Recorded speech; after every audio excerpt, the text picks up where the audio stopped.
everybody. We will go ahead and call the solid waste committee meeting to order. Test. Good evening, everybody. We will go ahead and call the solid waste meeting to order. We will start with a prayer that's going to be led by Commissioner Mason. Let's all pray. Heavenly Father, we come before you tonight as we gather to conduct business to the county, asking for your continued blessings on this body and this community. Father, we are grateful for everything that you do for us. Father, sometimes it's easy to take things for granted and fail to realize how blessed we are to live where we do and enjoy the things that we enjoy. Father, we ask as we go about business tonight that we all consider each other and consider your will as we make decisions. And we pray that you would continue to be with us and guide us safely back to our homes. This is our prayer in Jesus' name. Amen. Amen. Thank you, sir. Roll call, please. Dakota White. Here. Larry Daniels. Chris Brewington. Here. TK Austin. Here. Jordan Cope. Becky Golden. Here. Roger Mason. Here. You have a form. Thank you, ma'am. Number 4 on our agenda is approval of our May the 4th solid waste meeting. Make a motion to approve. We have a motion Second. and a second. Do we have any discussion? Hearing none, we'll move to vote. All in favor say aye. Aye. Any opposed? Minutes do stand approved. Number 5 is discussion on our solid waste department building. Mr. County Executive, turn it over to you, sir. The building, the building that we're was looking to put up, we've had some problem with the septic system, not be able to get the place to perk. We're looking through ways to work through that, but one of the suggestions was to find another piece of property, and there is another piece of property there adjacent to the facility that I've discussed with you, and I'll just turn it back over to you to see if you want to talk about that. How many acres was it, sir? 8. 8 acres. And to look at it, we would need to look at proceeding with a phase 1 assessment. Phase 1 environmental, yes. Now, from this committee, would it just be appropriate for us to give you the like negotiation authority to not enter into a deal, but to? I can negotiate with them with a contingent upon county commission approval. It'll be the full commission, not just this, but county commission approval and contingent upon the phase 1 environmental coming back satisfactory. So that study would just verify that it would be suitable for what we need? Yes. Okay. And this is real close beside? It's adjoining property. Okay. Committee, do you all have any questions, thoughts, or? With it being adjacent, we have an issue with perk there at the property now. With it being adjacent, is there that much difference in the elevation and stuff that we think it's going to hurt? It being able to park there on the old quarry side, it's just everything's been disturbed and moved in that over the years, and there's not that much soil on it anyway. The property that they're talking about there's not been anything done with it. It would be undisturbed soil. But the phase 1 would confirm, or What's the rough cost of the phase 1? I'm sorry, what? What's the rough cost? $3 grand? Roughly. Yeah, roughly about 3,000. Yeah.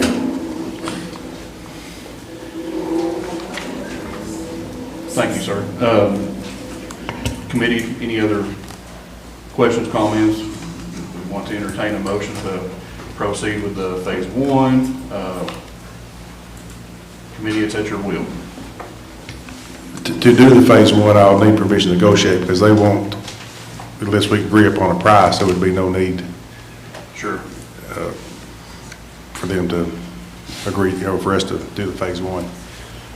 So if we proceed, it will be a permission to negotiate contingent upon county legislative body's approval, and of course passing the Phase 1 assessment. How long is our agreement down at, where we're at now, down at Jackson County, with that facility? What's it good through? They haven't given us a time frame on it. We just told them we'd work as fast as we could to get it moved. And it's currently $3,000 a month? Yes. Is that the rent? Okay. Thank you. Committee, it's at your will. We can proceed or no action can be taken at all.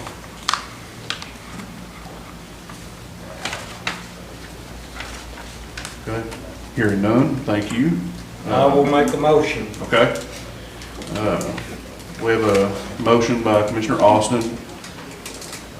And TK, that's to give negotiation power with Phase 1. Yes. I'll second that. And do we have any discussion on it? All right, we will move to vote. All in favor say aye. Aye. Any opposed? No. So that was 4 yes, 1 no, correct? Thank you. Before we get moving forward to old business and new business, we do have Waste Management here with us this evening. Tom and Stephen, if y'all want to come up, I think they just want to give us a quick update. Come forward, y'all. We appreciate you being here.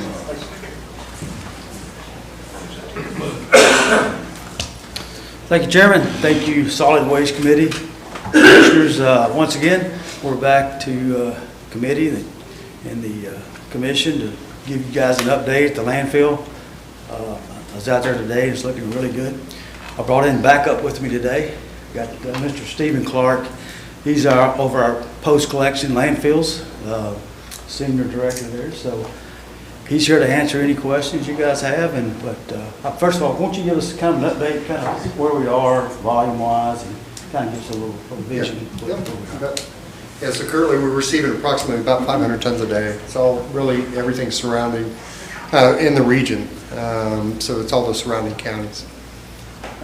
We are still in Phase 1A and looking to complete construction of Phase 1B. So the construction of Phase 1B is actually setting power up off of Old Kentucky and bringing in the new entrance. But everything is moving along very, very nicely. So we are out of our, what we call our respective fluff lift. So that's as we build the first layer in on the cell itself. We're through that and we're starting our normal sequencing. So everything is going well, and certainly would like to answer any questions anybody has. Committee?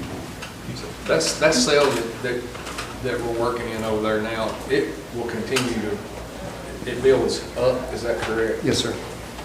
But, and then at some point, It goes to this, yes, yeah. So from lateral to horizontal. Yeah, the horizontal is basically where the, just looking at the dirt work over there, that's kind Yes, of what sir. I suspect. Yeah. Yeah, and through that dirt work, there'll be a liner system that's installed in there in the drainage system, so. Stephen, I know at our last meeting, you weren't here, there's some concerns about an asbestos permit. Okay. Can you enlighten us about that, like procedure, safety? Process, things like that? procedure, yeah. So to talk about asbestos, I would say, asbestos is a natural occurring mineral, right? And was primarily used in the 60s and 70s for pipe insulation. It's non-flammable, but it was used in insulation. Put in a lot of houses. I would probably say this building actually has asbestos in it. I would say the building that was torn down, just right adjacent to here, probably has it. But through the 70s, they phased out actual use of asbestos. So you're starting to see that kind of phased out now. Just for the abatement of the building that was torn down adjacent here, as an example, you would have a contractor that would come in to assess, is it friable, non-friable. Friable asbestos is anything that can be pulverized with hand pressure. So non-friable is typically what we see nowadays, and those are composite shingles on houses. So we have a lot of that still here, probably in Sparta to this day. So whenever we do see assessments on construction, remodel, and things like that, those assessments are done. If it's deemed for disposal, TDEC will receive a request from the generator. Generator is usually the contractor. And once we receive that, we track that through a manifesting process. So it shows us the generator, point of generation, the transporter, and then the disposal site. If it's received at our facility, we GPS that in as a coordinates. We have very strict guidelines to handle that material, especially from the health and safety of our employees. So, but that's how we process that. Right. Yeah. Thank you. Yep. Committee, any other questions, comments, fellow commissioners back there? The asbestos exposure risk to the citizens, I think that's the concern is, Mhm. what are we doing with it and what's the exposure risk to the citizens? Yeah, I would say zero exposure. Whenever we go and actually receive the material, we actually have to dig a pit. It's GPS coordinates. If it is a friable asbestos, which we typically don't see very often, but let's say it is, it's usually bladdered. Those bladders are placed in that hole and it's covered with dirt or earthen material. So basically entombed. Thank you. Yep. Thank you. Any other questions? That probably is, does, a lot of that would affect your efficiency, I'm assuming, too. It certainly does, but there's You a don't process. necessarily, that's not something that you would be seeking out. Oh, no. And I mean, just from a timing perspective, I mean, usually, I think in the early 90s, we did see a lot of asbestos abatement going on. We don't see it very much unless they do like a remodel of a very old structure, or composite shingles that come back. So that would be a roofer that comes in and says, hey, these are composite shingles, it's asbestos related. Thank you, sir. Yes. All right. Well, gentlemen, thank you. Yep, thank you. Thank you for the update. Anything else? We'll stick around just for a few minutes. Awesome, thank you. Moving on, do we have any old business to come before this committee? Do we have any new? All right, we will open up the floor to public comment for solid waste committee matters. If anyone would like to make a comment or ask a question, just step forward and state your name, please. I got a question. I just want to ask them.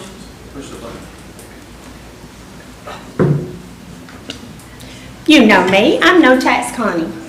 I just wanted to know if there was a way that we're going to be able to use our other existing sale somewhere down the line. Good question. The existing cell that was down there, is there any further use that's possible with it? Are we currently using it? Yeah, the existing cell of the class 1 on the old side, Connie, is that what you're asking? That will actually we'll cover over that.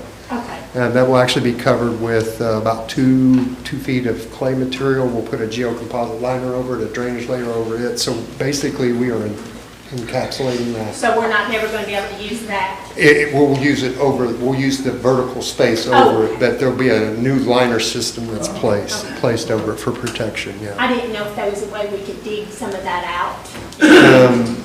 I'm Not just asking. at this time, no. We want to keep everything as it sits right now. Gotcha. Yeah. Thank you. Thank you. Thank you, Stephen. Anyone else?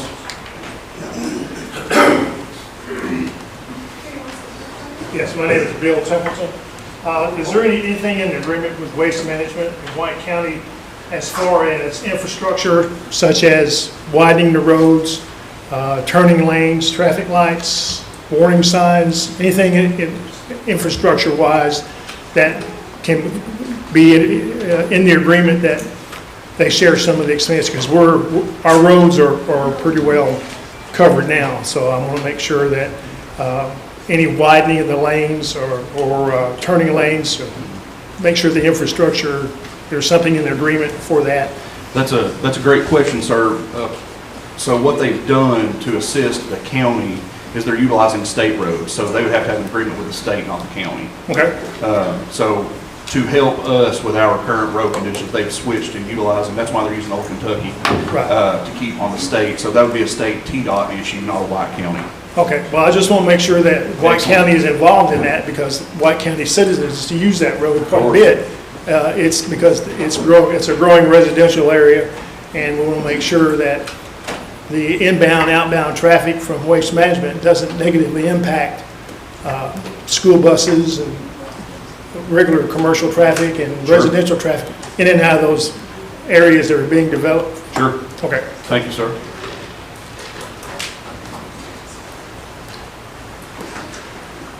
Hi, I'm Penny Whaley. I have a question. You all had mentioned about the $6 million coming from Waste Management. Is that still in place? And then also, what about the $750,000 for the airspace at the animal shelter if it's moved?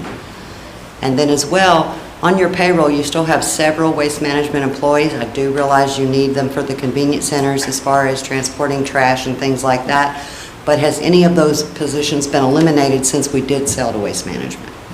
Very good question. As far as position-wise, I'll just defer to Chad or Kim Executive. We have not lost any positions. Okay. Why not? When you sold to the Waste Management, did they not take over that? Why do you need all the employees on the payroll? They're operating they're still doing the maintenance on the vehicles, the trucks, and we need the truck drivers to support the trash, transport the trash from the convenience centers to the landfill. I do And then the understand those positions, but there's like directors and things like that. Why do they need to be on there? Directors. If you already have Waste Management that has bought it, shouldn't they not be over that instead of having to pay off our county budget? We have a director over solid waste. Is that what you're asking? Why do we have that position? It's to run the solid waste department now, which consists of the convenience centers and the So transportation. you basically eliminated nothing by selling the landfill as far as positions coming off of our county budget. We didn't lose maybe one or two equipment operators, but they were given the choice to either drive a truck or to be a mechanic Gotcha. if they wanted to. We lost positions, but some of the positions wasn't filled, and they were given the option to, actually, they were given the option to stay with Waste Management or to stay with the county. And But they're still on the county payroll. Nothing's came off of it as far as Waste Management employees. If they went to work for Waste Management, why is the county still paying them? heavy equipment, I'm sorry, I'll make sure I understand. Okay, nobody has came off of the budget as far as before we sold the landfill. And I know we had to have people out there. Well, if Waste Management bought it, why are they not paying those employees? Why is it on the county budget, I guess is my question. The county don't have any employees at the landfill that are working for Waste Management. Yeah. Okay. Okay. But everybody that's on the county payroll is working for the solid waste in the county. Maintenance centers, truck drivers. Understand mechanics, I realize that you need those, I understand that. Okay. We lost equipment operators, if that's what we don't have any equipment operators at the landfill. Like a bulldozer operator. Gotcha. As far as, nothing has been determined with the 6 million, and then we've not Is had it still coming in from Waste Management? Yes, and we've What not- about the 750,000 or 500,000 that you talked about for the airspace? This committee's not made a decision at all with the animal shelter. That'll be under steering committee B. Okay. All right, thank you, guys. Thank you. Anyone else? All right. Real quick here, based off of piggybacking on what she was saying, oh, sorry, Beth Roselle, 10675 Old Kentucky Road. Budget-wise, and I was trying to look at the budget on that pre-waste management versus now. Why is there, it's still a huge amount, I think is what she is getting to. Because like, I think, I'm not sure what we're at right now budget-wise. I thought it was like 2.6. I don't have the budget handy with me, but just based off memory, I thought it was somewheres around there. And then the previous one before waste management was 2.9, which really you think there would have been, if we were selling it, it would have been reduced. So is there something else that we added on or just not got rid of? We were losing over $1 million a year. We're no longer doing that. Not according to the report by the state that I read when the comp controller came in. Well, we borrowed money. Well, yeah, We was able to make the payments.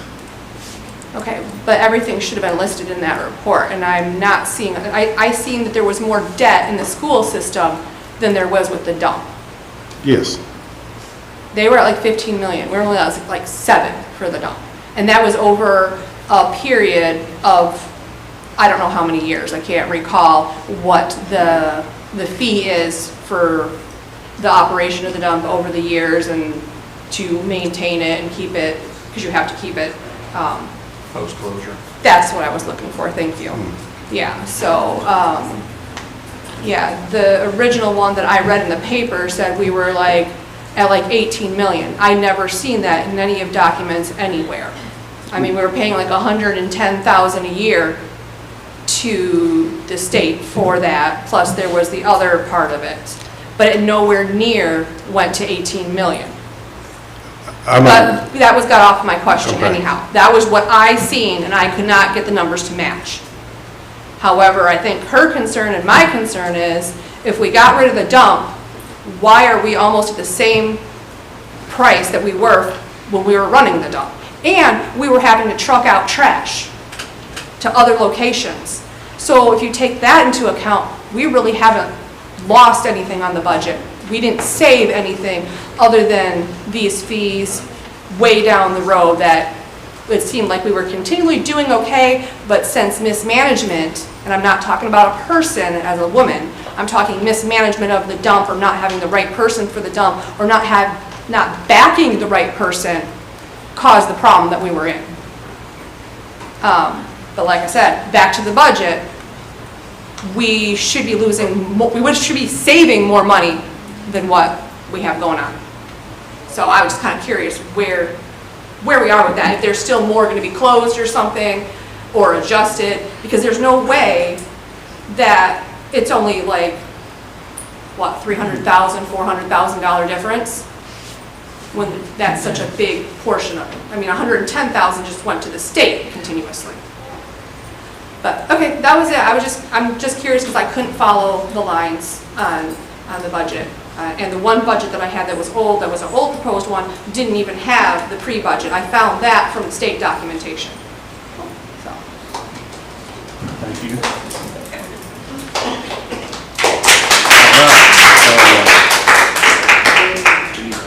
I'm not really sure what the question was, but we went from losing millions of dollars to making over $1 million. That's a big turnaround. Thank you, sir. Would anyone else like to address the budget committee before we close? I am so sorry, the Solid Waste Committee. Apologies. Well, good evening. Joe Hallams, 1307 Fanchers Mill Road. They had mentioned currently we're at 500 tons per day, I believe is the number. Previously, Tom was at a meeting that I attended, and I think 1,200 is a number that was thrown out there. And I'm just curious on, is there a schedule as far as, are we going to ramp up that 500 to 1,200, and kind of what the timeline would be on that, just for information for the camp? Okay. Go ahead, sir. Joe, that's a good question. The 500 tons that we're receiving currently, I actually decreased the volume based on our construction capacity.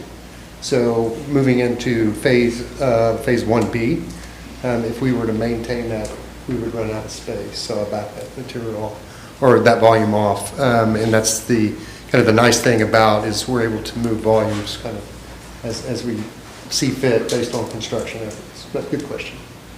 If we run out of space in that cell. You guys were shooting for 2,000 tons a day by the summer at one of your last meetings. You'd have to come to the mic. Please come to the mic.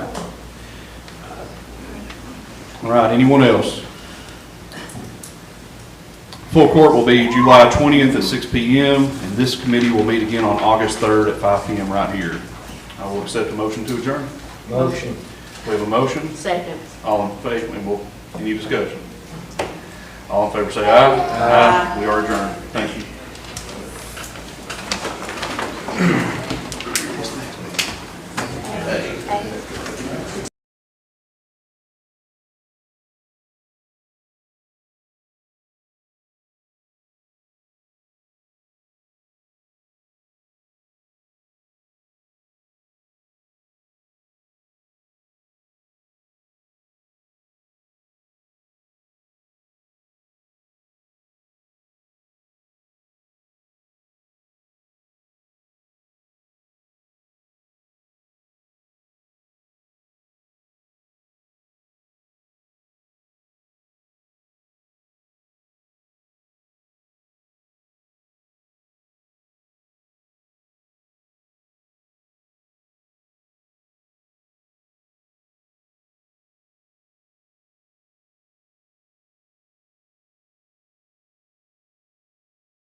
We're going to start the steering committee A meeting now. Let's see here, roll call, please. Roger Mason. Here. Laney Selby. Here. Larry Daniels. Chris Brewington. Here. Thomas Markison. Becky Golden. Here. TK Austin. Here. You have a quorum. Okay, at this time, I'll entertain a motion to approve the May 4th steering committee minutes. Second. We have a motion and a second. Is there any discussion? Hearing none, all in favor say aye. Aye. All opposed? Motion carries. Okay, number 4 on the agenda is discussion on pickleball courts and Parks and Rec. And I will let Don Lambert, our Parks and Rec Director, Piercy, my bad. Good evening. So the number one question I get as far as facilities is, when can we add pickleball courts? So we have a opportunity that's been presented that I wanted to throw out there for discussion. The country club has tennis courts that are not being used, and we would need to refurbish those. For pickleball, we could probably get 6 courts, potentially 8, but 6. So what I'm here to ask for is to consideration. There's Parks and Rec money from prior that hasn't been used, but I want to know that if we're able to negotiate a long-term lease with the country club on that property, that we could use those funds to rehab those pickleball courts for our community. I think the biggest expense probably the servicing. Yes, to get those courts usable, we're looking at about $100,000, which may or may not include lights. As an example, City of Gallatin, City of Crossville, and those communities have recently spent upwards of $750,000. So rehabbing something that's already there to see how it would take off, would be a considerable cost savings. Has anybody talked to the folks there about the possible conflict with parking? I know there's not a lot of parking there. No, in front of the old existing tennis courts, there's parking that would allow for that. Country Club has been in favor of it. We have not discussed a lease. Our long-term lease would be required before we spent county funds on it.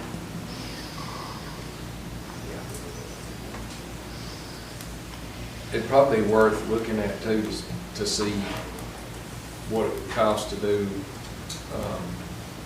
maybe with Jerry, see what it would cost to do an asphalt pad down at our property, and just do a cost comparison between what it would cost for us to start from scratch with an asphalt pad and put pickleball courts on it like that versus refurbishing something on somebody else's property. I agree. I mean, I'd like to see the comparison. Not that it's a bad idea, and I know it's come up before, and I'm with you. The biggest thing I get to is that people at church and people at school, we need more pickleball courts. Yes. Number one question. Any other questions? So I know that there was some discussion. It's not the same thing, but it's kind of tied in there, Don, is the stuff there at the high school that the county owns, where we've got 2 courts, and then we've got a spot where you can set up a temporary 3rd court down there on the basketball courts.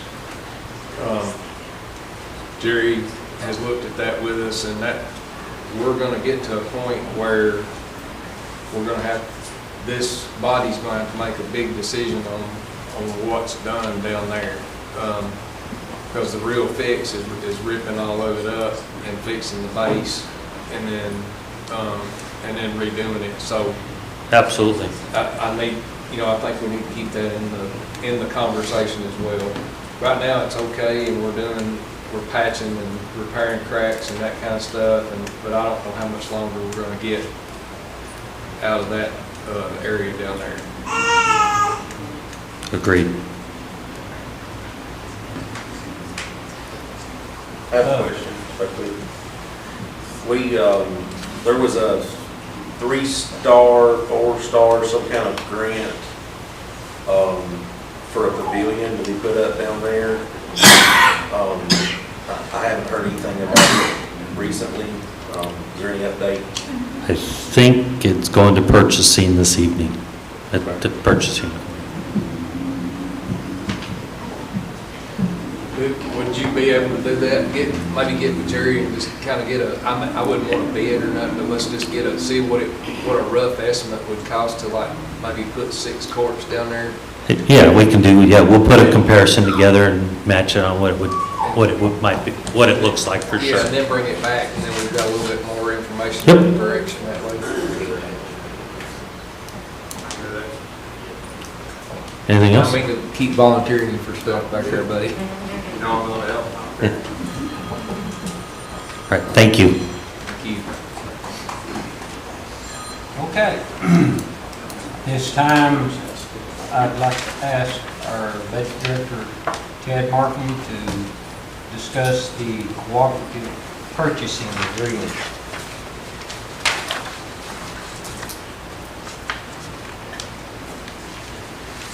All right, thank you, Mr. Chairman. So before you tonight is a proposed resolution authorizing the execution of a cooperative purchasing agreement. So the county commission has approved these multiple times over the years. I think we're participating in about 14 different cooperative purchasing organizations. State law sets out exactly the criteria for us to be able to participate in one of these. The idea being that the more governments that get together and have a contract with somebody, the buying power reduces prices. It's worked out well for us in the past, and we have a new cooperative purchasing organization that we would like to enter into an agreement with. There's no cost to the county to be a part of these. They handle that all with the lead organization. So this group is called Equalis Group LLC. So they partner with about 5 different governments across the state of Tennessee, or excuse me, across the United States, that bid out, for example, I don't know, school buses. And they bid out school buses, specifications for all the school buses. They then award a contract, and in that contract, they say that they're going to allow other governments across the United States that are part of this group to purchase those buses at the same prices that they bid for there. That is just the gist of it there, the idea just being purchasing power and bringing down prices. So just like to ask the committee to consider that and send that as a resolution to the county commission. The state law does require that the county commission approve the purchasing agreement, and that is in your packet as well. It's a standard purchasing agreement that we have to enter into with Equalis Group. Motion to send to full court. Second.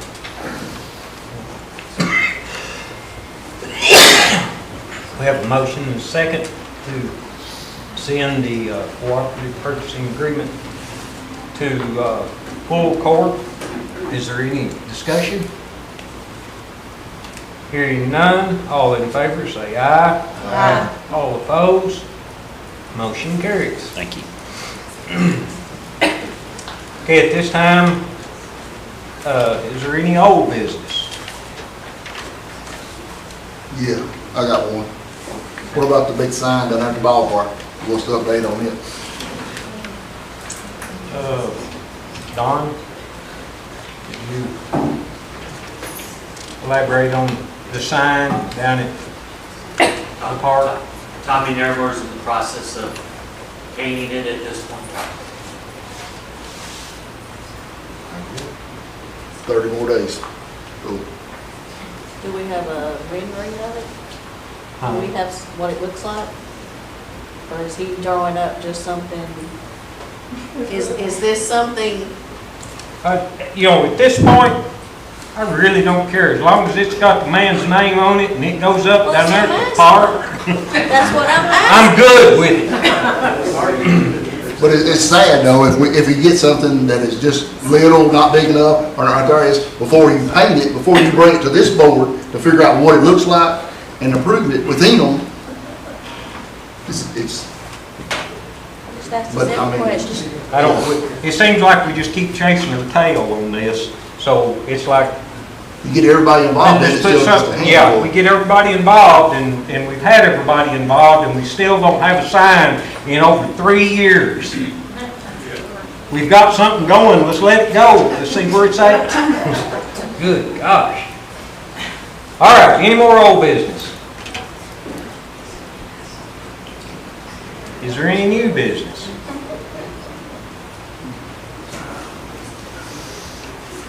Okay, is there anybody from the audience who'd like to speak?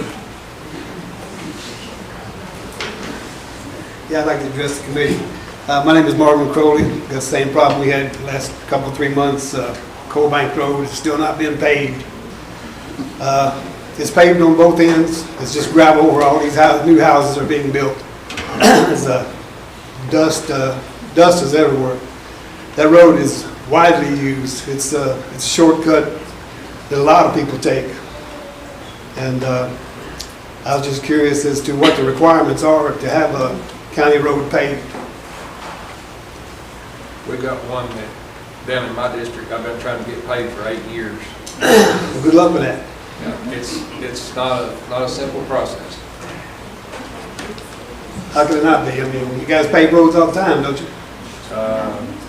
Not Road commission? Not new roads. Not new Well, roads. this is not a new road. It's been paved on both ends. It's just not paved right there on the ridge. About 1.5 miles. There's 13 structures out there now, and there's 10 different families out there now. Before, I heard that it wasn't paved because there was 2 families that owned the whole ridge. Now there's 13 families out there. Oh, I'm sorry, 10 families, 13 houses. families actually live there? About 10. There's 13 structures and 10 families. Well, that's back to, I believe you were told that the people that sold you that property made you a promise that they couldn't keep. The county never made a promise to pay anything. Yeah, well, And I was new to the county, so I didn't we've check got everything. a lot of other roads that's way ahead of that one that's been on the radar a lot longer. So, I mean, sympathetic to you, but sorry about your luck. I wish we could pay them all. I wish we could pay them all, honestly. But it's what's the cost per mile? $150,000. It's 1.5 miles. If the base and everything's where it's supposed to be. You got the base, it's not wide enough, it's like, it doesn't meet any of the criteria. What's the requirement of Okay, population? just quiet down in the audience. What's the requirement of population-wise? I mean, I don't enough people? I don't know that there is any. Okay. Well, is there anything we can do about this? I mean, just keep on waiting? I think we got the funds, and now that the $5 million has hit the bank. All right. Well, I appreciate you coming and letting us know. And you want to come back in two more meetings, they'll probably be glad to hear you. Saying you guys aren't, huh? You guys aren't glad to hear me. Well, I'm not saying that I'm not glad to hear you. What's happening in 2 more meetings? I was told that this new bunch needs to make the decisions, so I'm going to let them make the decisions. Where are you sitting? Thank God. Thank God. Appreciate your time. Thank you. All right. Ask him when his last meeting is. Hello. Can you hear me? My name is Frank Mack. I purchased Lot 35 off of Coal Bank Road, which is off of Branch Lane. When I purchased it last August, I was told by more than one person, and I'm not saying anybody here, that that road's going to be paved. So in my research and many phone calls and people I've met, I'm told that road's probably never going to be paved. So I was lied to by many people. So with that being said, I was also told that the road was being paved from the developer that developed 80 to 90 lots. Am I correct on that? Yes. Who approved the development of those lots? Nobody. So I can just roll into town You and can roll develop in town, and... You can divide a piece of property up into 5.1 acre lots, and you can completely bypass the planning commission. So when he told the steering club that he's going to pave this road, and then the branch roads, he's going to try to get together with the homeowners that bought the lots, nothing was done in writing? It never came before the planning commission. Sounds like a shady. So why doesn't the steering committee or the county require, if someone comes in and makes a promise that they're going to pave this 1.25 miles with the intent of people buying it, why doesn't the county or steering committee say it has to be signed and sealed? Mr. Chairman, may I answer? Can I answer? Yes. The state law does not allow a county to enforce any rules or restrictions on anything that's over 5 acres. He didn't come before any committee. He didn't come before anything because the law allows a developer to do 5 acres or larger without any county approval. Okay, all right. So basically, we, as the people that own 80 or 90 lots, hold the bag for paving the 1.25 miles. Is that what you guys are saying right now? Yes, and we saw it coming, and we tried to talk to people, get the word out. You know, hey, this is, you're buying what you're seeing. This is what you get. There's nothing. All right, so then can I present you guys coming up with a plan to pave it and tell us what it's going to cost per lot? I did mention to the other gentleman a couple of meetings ago, there is the ability to do what they call a special tax bracket, tax area, where you can put a special property tax just on that area to get improvements done in that particular area. So we have to go through this. You guys aren't going to help get this done. We have to figure it out ourselves. Is that what you're saying, basically? I'm just saying that's one way to get it done. I don't. The other way would be just to wait till there's funds available through the highway department to get it paved. One other thing on the road, and I'll move on to one other question I have. I'm not sure. I come up about once a month. I'm building a house, and I plan on living here full time. So there was a question earlier about, well, how many people live there? Well, I'm going to be living there. So I would like that road paved. If it's a cost per household, whatever, something needs to be done. About a month or two ago, somebody came up there in the county and did some road work with a skidster or some bucket thing. The road's never been worse since I bought the lot last August. It's disgusting. I would like all of you to take your personal vehicles out there and drive that road and let me know what you think. That being said, the approach that goes off of Coal Bank Road that goes onto Branch Lane, who's in charge of the culvert underneath that road? Is it my responsibility or is it the county responsibility for water? It's the county's. Okay. That culvert was installed by the developer. Okay, so the approach going into Branch Lane, the left side of the culvert is out from the gravel road maybe 2 feet. The right one's completely plugged, and it's been that way since I bought the property in August. So I would appreciate if somebody would fix that for me. Yeah, it was installed incorrectly. Okay. That's all I have. Thank you, guys. Thank you. Anyone else like to?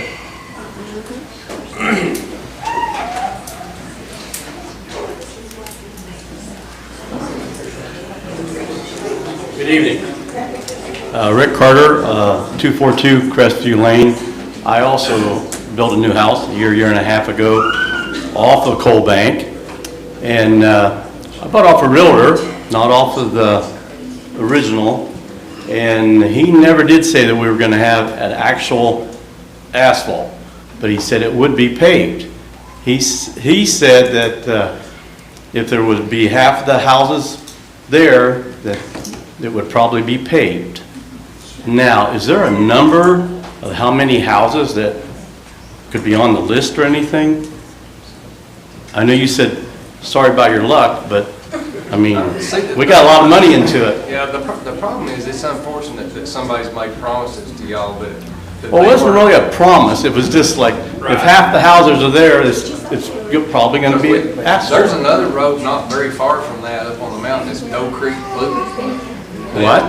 Doe Creek Loop, it's not very far from where you're at, that it's a little bit different situation, but there's a lot of people live there, and we've got one down in my district, Point Lane, and everybody wants them paved. And I agree, I mean, I'd love to, you know, I've been fighting for the one in my district, but you get to a point where I've got people that live somewhere else, am I gonna make them pay property tax to pave a road up there where you live that's been that way for all these years, and then somebody kind of dupes you into... Now, you're saying the property tax pays for the asphalt, it's not the fuel tax? Some of it, I'm gonna say most of it is for maintenance and repair. Jerry can correct me. But don't you get the money from the fuel tax to put the asphalt down? Is that correct? We get $700,000 a year. I don't even know who you are. I'm a highway superintendent. I get enough money to pay about 4 miles a year, and I have about 820 miles that I'm responsible for. What does it cost per mile? About $140,000 a mile. If it's a gravel road, I mean, we talk about drainage and everything, but to pay that up there, you're talking like $350,000, $400,000. That's the majority of my yearly paving budget on one little section. That's why it's hard to be justified. You know, if I had separate money, if we had extra money, you know, I wouldn't care one bit, but I've got a lot of other stuff in a lot worse shape than what you all are in. You know, you just gotta understand it that way. Okay. It's a difficult situation. I mean, we're not trying to make light of what you're dealing with, but I understand. Like he said, you've got 800 something miles of road in the county. Okay, I understand that. What we're just looking at, we have some very nice homes going up there, and there's 80 lots up there, and Let's move along. We've discussed this long enough. I can't say any more. Well, you only get 3 minutes, and we've gone way over 3 minutes, so let's move along. We've got a big night here ahead of us. Chairman, could I ask him a question?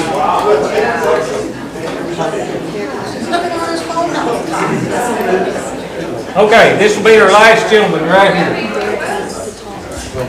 Thank you, Mr. Chairman of the committee. I too live on Coal Bank Road. I understand your position you're in. Thank you for sharing with us the challenges that you face. I do want to mention and thank Jerry and his team because they've done a great job with the resources they have. So we're not here trying to complain. We're just trying to figure out how we can understand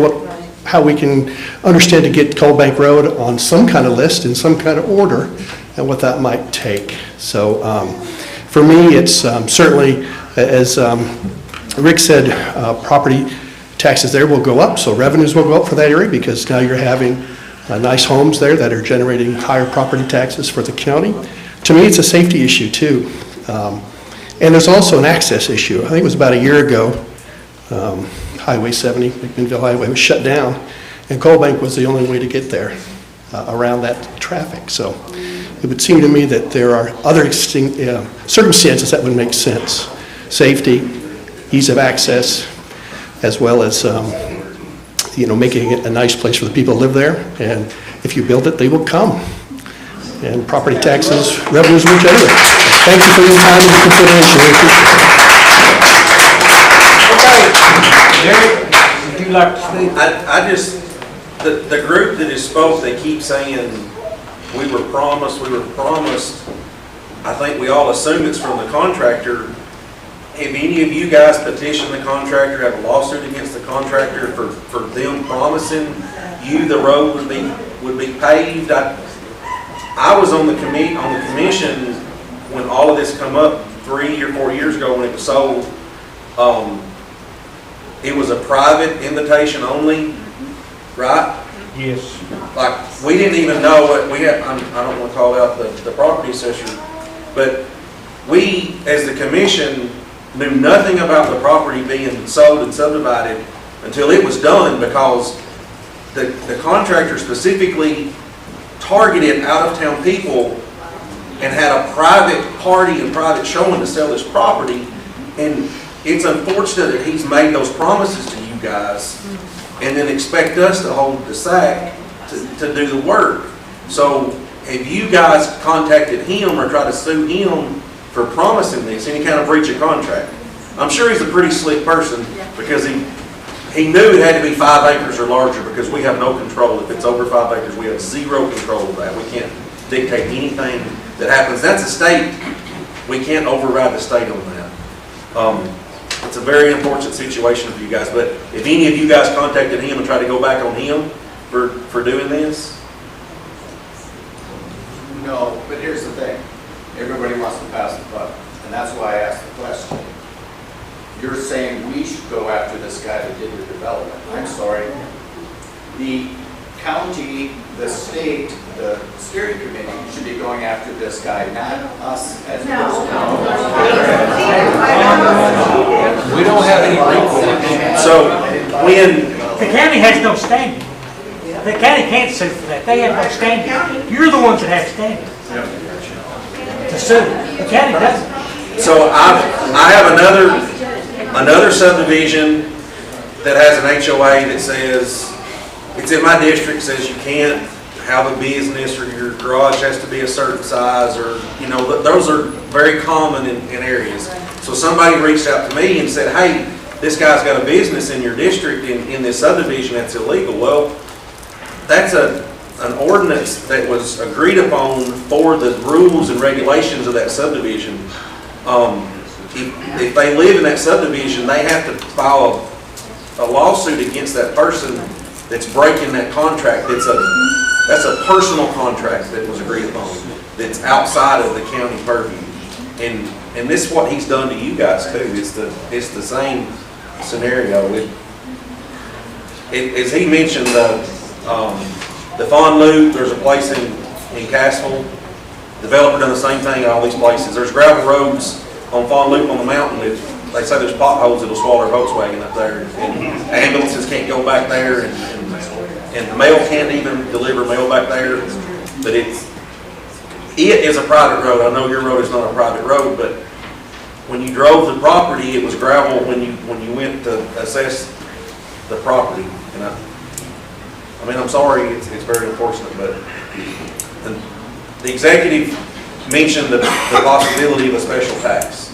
I think that would have to be agreed upon of all of the citizens in the community or that own that property. I'm sure we could look into that more to see what the cost would be on that to implement a special tax over a certain time frame, a 10-year window or something. I think there's a lengthy time frame to implement that tax. Is that not right, Mr. Executive?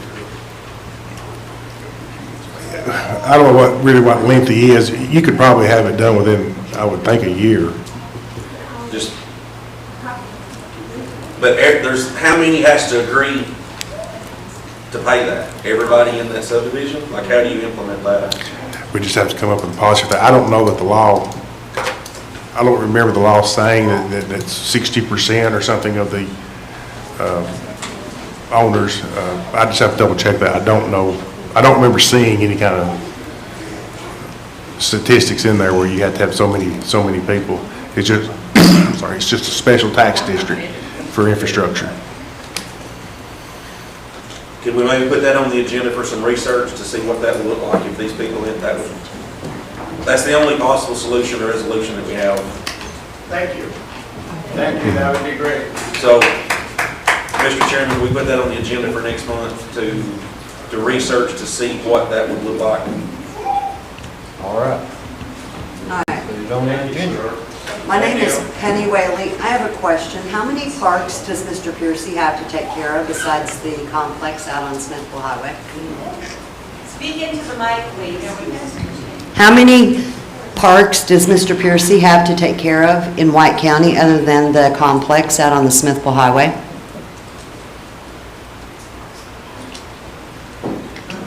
Don, do you have a list in your head, or, I know we've got the 70 complex, she's talking about, the Dole softball fields, the, up there at the old middle school, High school, high school. and building of the department. Okay. Have another question. According to your job description that I obtained from the executive's office on April the 9th, it states that the Park and Rec director has to have a bachelor's degree, and my understanding is he doesn't. It has not been produced in any way, form, or fashion. They say he doesn't hold it. How can that be? If I apply for a job and it requires a bachelor's degree or a master's degree, I better hold it or I don't get it. Exactly. So how can that be, other than he's the executive's buddy, which we all know?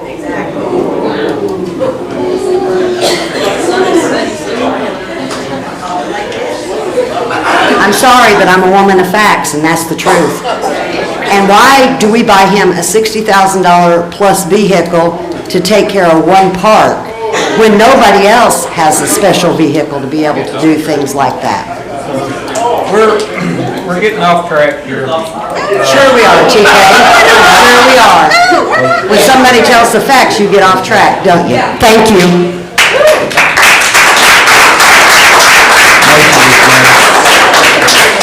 Okay, we have a motion and a second to, Chad wants to speak.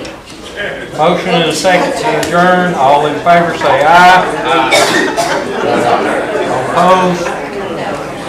Your high horse runs off with you, TK. I hope it does too.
Go ahead and call this meeting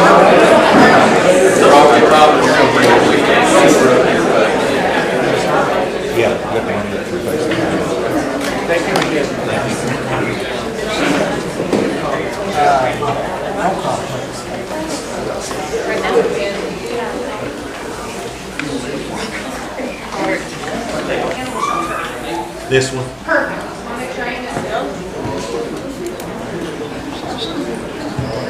Test, test, test. Hello? No, they're right on this so bad. Hello, hello?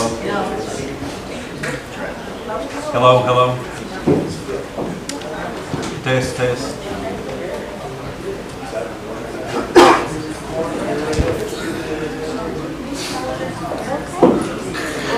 Just be quiet, honestly.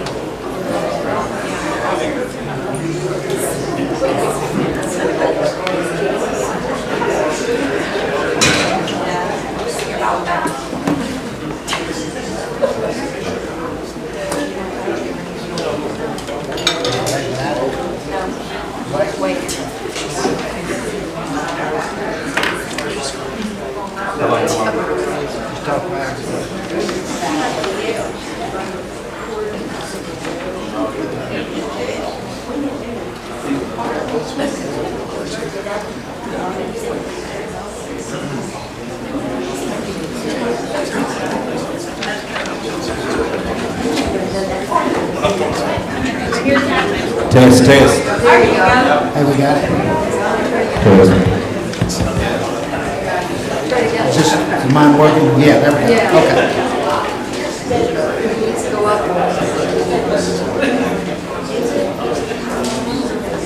Yep, okay, we're gonna go ahead and call this meeting over. Roll call. Kane Rogers. Here. Dakota White. Here. Kyle Goff. Here. Robert McCormick. Here. Jordan Cook. Derek Hutchins. Here. I do have a quorum. Okay, I'll entertain a motion for approval. May 4th meeting, steering committee B. Everybody, if everybody would calm down and quit talking out there, we'd have a little more quietness too. I'll make a motion to approve the minutes. Second. Okay, we have a motion and a second. Any discussion? Okay. All in favor? Aye. Any opposed? Motion passes. Okay. Update on circuit court clerk and road and solid. You got anything on that? Got anything on that, Chad?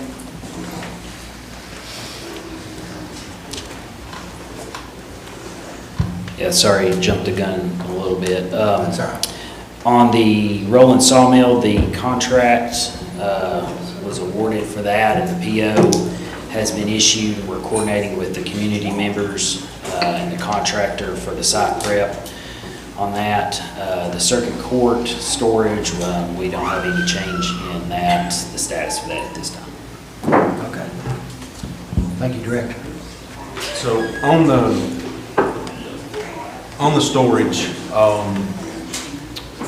we were checking with a potential larger building elsewhere that was supposed to be coming up for possible sale.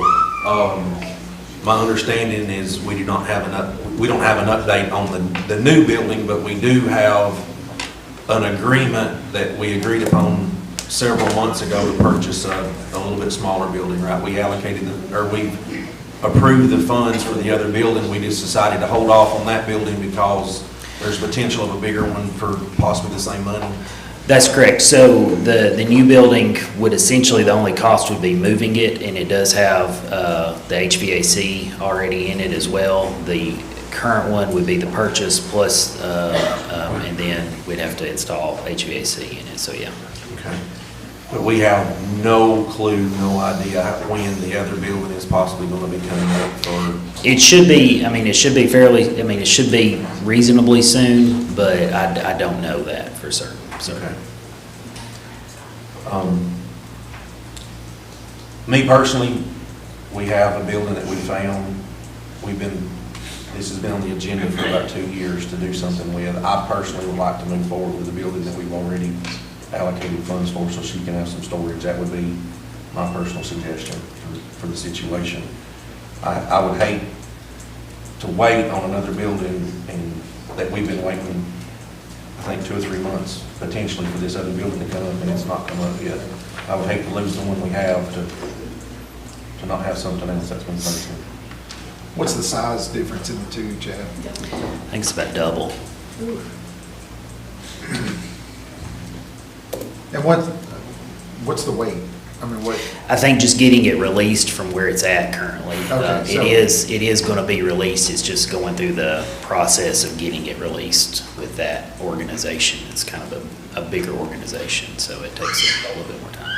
How much money did we appropriate for that? 20,000, I think, somewhere in that ballpark.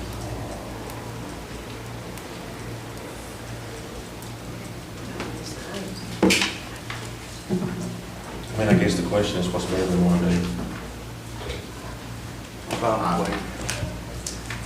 And I don't care to have a conversation with her. I mean, we've been talking about storage with her for 12 years, so.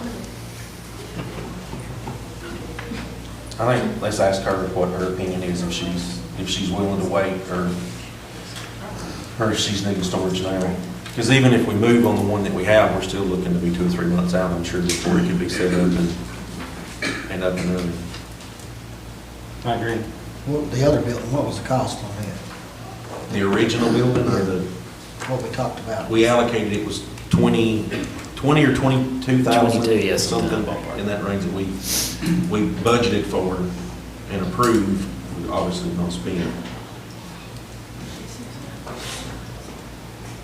Because we'd initially talked about renting a storage facility for her for 90 days, and then she opted not to do that. She said it wasn't beneficial to move it for 90, for a short-term move. And we do have the, just so all the cards are on the table, I mean, when the health department moves, that building up there becomes ours. Well, it is ours, but the state doesn't have any participation in it at that point. So it's not like they keep a portion of it or anything, so that's just something to think about. I think part of that was convenience for her to have For storage sure. on site. Certainly, yeah, certainly. Thank you. Thank you, Director Mark. So we're going to. I mean, I guess, same as we've been, I guess Same keep as it on the we've been. agenda, but maybe let's get with Beverly and see if her needs are urgent or if they can wait. Sure. All righty, we'll move on to discussion on the fire truck repair purchase of apparatus for Eastland Volunteer Fire Department with EM Director Matt McBride. Good evening. Can everyone hear me? Yes, sir. Okay. Ms. Stover, do you have those bids, or she already passed them out? Okay. No, I didn't pass it. Okay, here.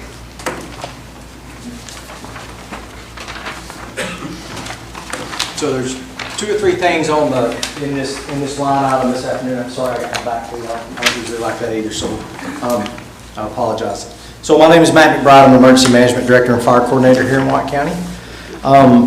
Tonight I come to the commission to ask, we have in the past talked about fire truck repairs, and then also the purchase of a truck. I do not have those pictures. I do have those pictures on me. That would be for the Eastland Fire Department. I am constantly looking through through used fire trucks, and then back, I asked Chad today, what was it, 2024, November of 2023? There was some commission work that allocated some money for the help of purchase of a fire truck for Eastland Fire Department that's been in dire need of a Class A pumper. District 1 or 2, fire station 1 or 2? This would be, well, I don't know which one Chief Smith would put it at, I think, but it is going in District 9, which is the Eastland Fire Department. But I'm unsure which station they would allocate the engineer. That would be left up to Chief Smith. So, that being said, I've been working on this truck for 2 or 3 months. It's been kind of a lengthy process. I didn't know if we had the green light till actually yesterday. The gentleman sent me a message. This truck is still in service. It comes out of Pennsylvania. You're more welcome to pass this around and just go through it if you want to. I can get these printed off. I'm not asking to purchase the truck today. What I am asking is to take the next step and have funds allocated if the truck is what Bill Smith sees that he needs. I spoke with two of his individuals, his officers at that department, Kelly and Jimmy. Both of them have reached out to me, and I spoke to Bill as I was pulling in the parking lot, Chief Smith, and he advised that he is very interested in the truck and would like to pursue a little further. It's a custom cab, all 4 doors closed, 1,500 gallon per minute pump, 500 water. It's a 2001 Ferrara HME truck, still in service to this day. The truck is right now equipped with the LDH, or large diameter hose on the back, which is 5-inch. I don't necessarily know that we would need that in this county because it's a rural water supply. I don't know that our rural water supply can handle that 5-inch, but the county could surplus that and sell that 5-inch. The 5-inch hose that's on it is 1,000 to 1,200 foot, and it has been hose tested, and it could be gov-dealed and recouped whatever money off of it. Bill Smith agreed. He has the equipment and is willing to try to come up with some more equipment to try to put this truck in service if that is the truck that they decide to pursue. The asking price for the truck is $20,000. I think that we could, somewhere between $3,000 to $5,000 would get it shipped here. The last one that we had shipped here was from New York, about an hour and a half to 2 hours north of New York, and I think it was around, $5,200. So I come to the commission tonight to be able to take that next step. I don't know necessarily what funds Chief Smith and them have. I know that in past speaking and talking that it's kind of been the county's, I think it's been this commission's goal to try to put these trucks in the county's names instead of letting them get outside in department names, as we have some. So, and we still hold the names to several of them, the titles. Chad holds the titles in several county trucks. So that's the truck for Eastland. We've been trying to locate him one for several years, and we would find one, it would be a little too high, or we would find one that wouldn't work out for him. Dakota, you probably know that for a fact, that they have been in deep discussion about that. So I reached out to Bill today because I just got it late last night that the truck actually was for sale. I tried to get it donated, but that's, their asking price is $30,000, and I told them the budget and the way our county runs, and they've knocked it down to 20 with a 5-inch hose.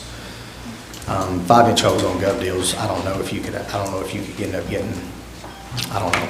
That stuff sells for about $800, $900 a section, but on gov deals, you're probably going to get, you've seen some of those prices, Chad, so. So this is a separate conversation from this? It is, yes, sir, Mr. Goff. It is. It's a, yes, sir, yes. So, $20,000 for a 25-year-old fire truck? Yes, sir.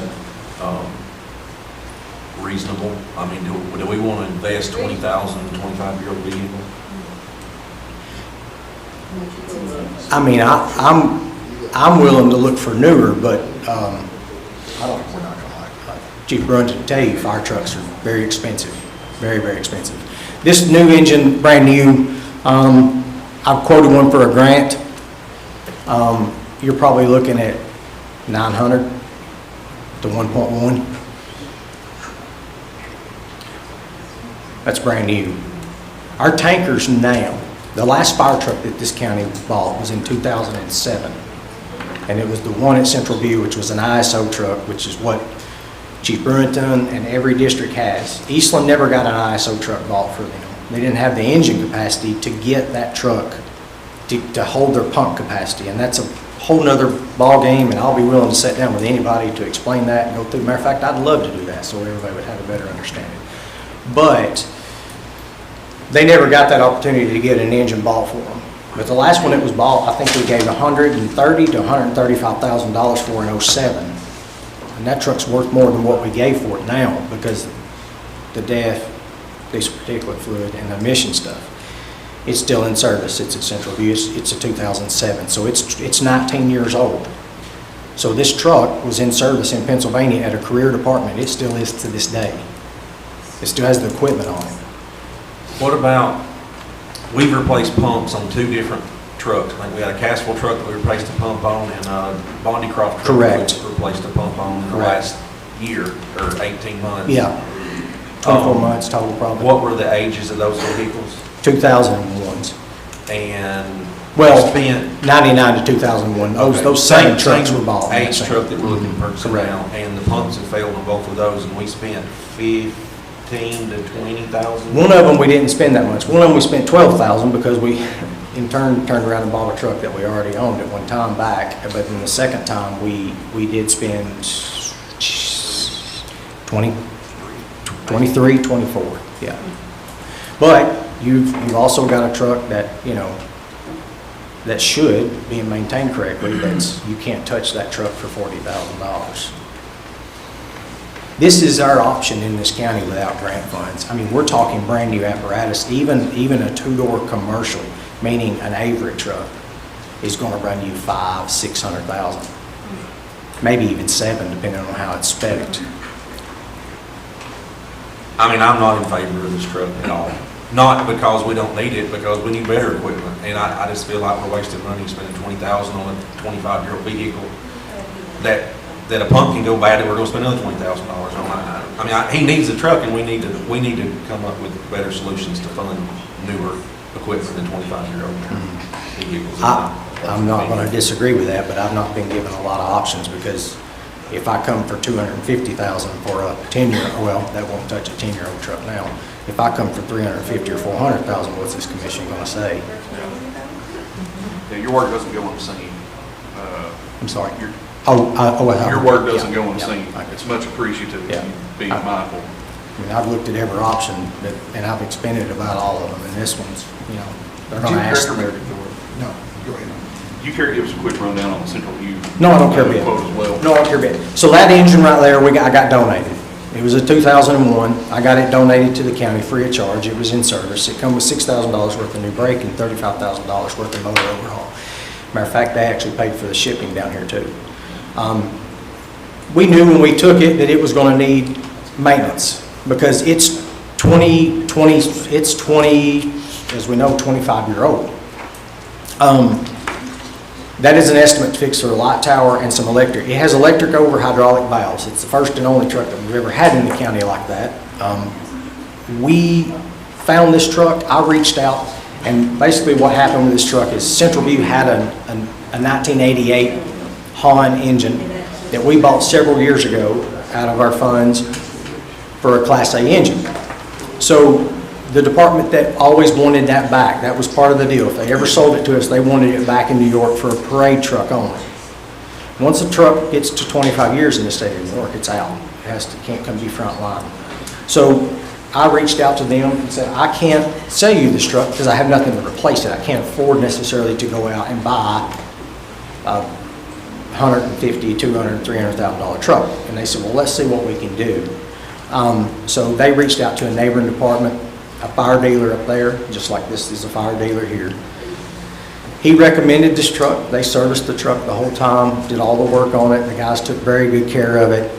They had just spec'd a new engine, a $900,000 engine in a volunteer department.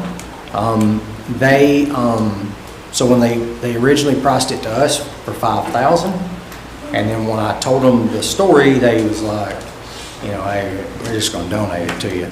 So the truck was donated down here, and we basically swapped trucks. And when we swapped trucks, they agreed to pass that one down here for free too. So that is some maintenance on the truck. I spent $700 on an estimate just to get that done for travel time and the hours here, and I just put $700 worth of batteries in it 4 or 5 days ago. So we're doing our small repairs. This is the kind of the same situation of kind of the Castle situation, the Dole, the Bondi Croft, and so forth. Our tanker is it's in need of a primer. We've replaced primers on multiple things in this county before. You're probably looking somewhere. I don't have that bid because I didn't know exactly. I didn't know which route you all wanted me to take. We can replace it with a factory air primer for probably around $27,000 to $3,000. You take a chance having problems out of it, lubrication and all that properly. We test our trucks once a week. We do our truck checkoffs. Or we can go with an air primer, which is what we're trying to do in the county slowly but surely, to swap our primers over to air primers because there's no lubrication needed and they last so much longer, which you're probably looking at $45,000 to $5,000. So in that, I have a tanker that needs to be repaired, but, I mean, I would take one step at a time. But that is for our engine that's at the Mount Gilead, the old Mount Gilead station, Station 33. Is this one in Central View's name? No, it's in the county's name. Okay. Yeah. For, The only thing we have that's in our name is our tanker, and it was gotten off of a FEMA grant in 2009. We applied for a grant for it, Mr. Dodd. Doyle, Cassville, and is it Bonnie Carl? Those Yes, sir. three? Yes, sir. Those were 80-20 splits, correct? Chad, was that 80/20? Okay. Okay. Would you Yes, have sir. the ability to do 80-20 Yes, sir. again? Were those in county name, or were those all? Bonnie Cross I know is because it was a county truck, one of those that was bought in 2001 with the rest of the ISO engines. I don't think Castle's was. That got into that predicament of why we had to have that pump back of the original truck. And then, of course, Dole's. So we've been doing an 80-20 split Yes, sir. regardless. Do you have an inventory list already made that every apparatus throughout the county, and if it's with the county or the department, do you Yes, have sir. that ready available? Yes, sir. Can we get that? I mean, yeah, I can get that for you. Yeah, we can get it to you. Email it to you tomorrow, Either is that email Oh, or next month? Oh, yeah, absolutely. Yes, sir. Yeah.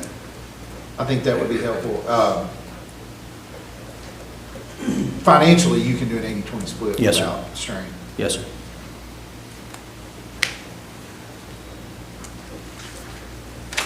On both? I can do them both repairs, yes, sir. Yeah, both repairs. If you tell me to go with the air primer that I know that will last twice as long as a regular primer, I can do, if the total's 16,000, I can do 80/20, yes, sir.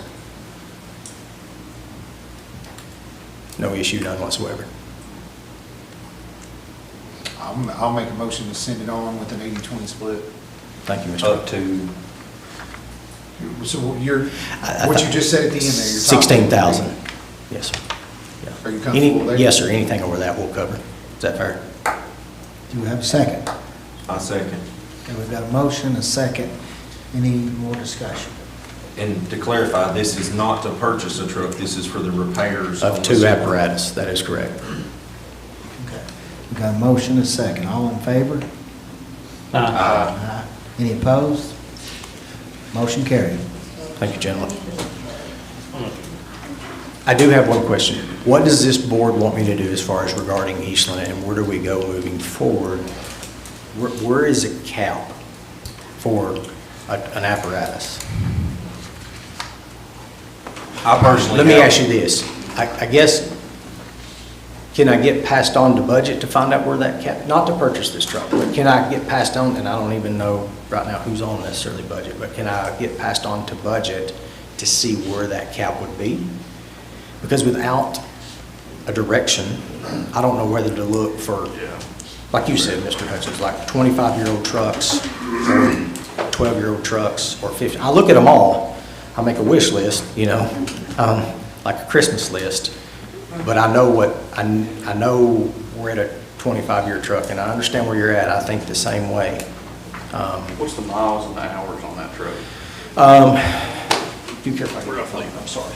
The miles I had, I don't know, changed to 10,000, but I talked to Mr. Smith, and the hour rating on it was very low. He was actually surprised. It's got to be, it's got 7,000 engine hours. How many more years do you think maybe they could get out of this truck? We got rid of a 1988 last year.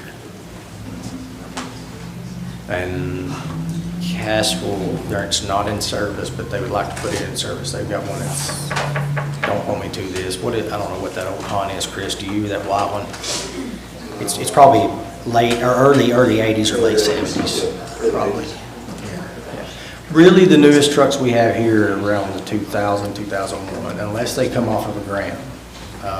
Some of your tankers are 07s, 05s, 2009s.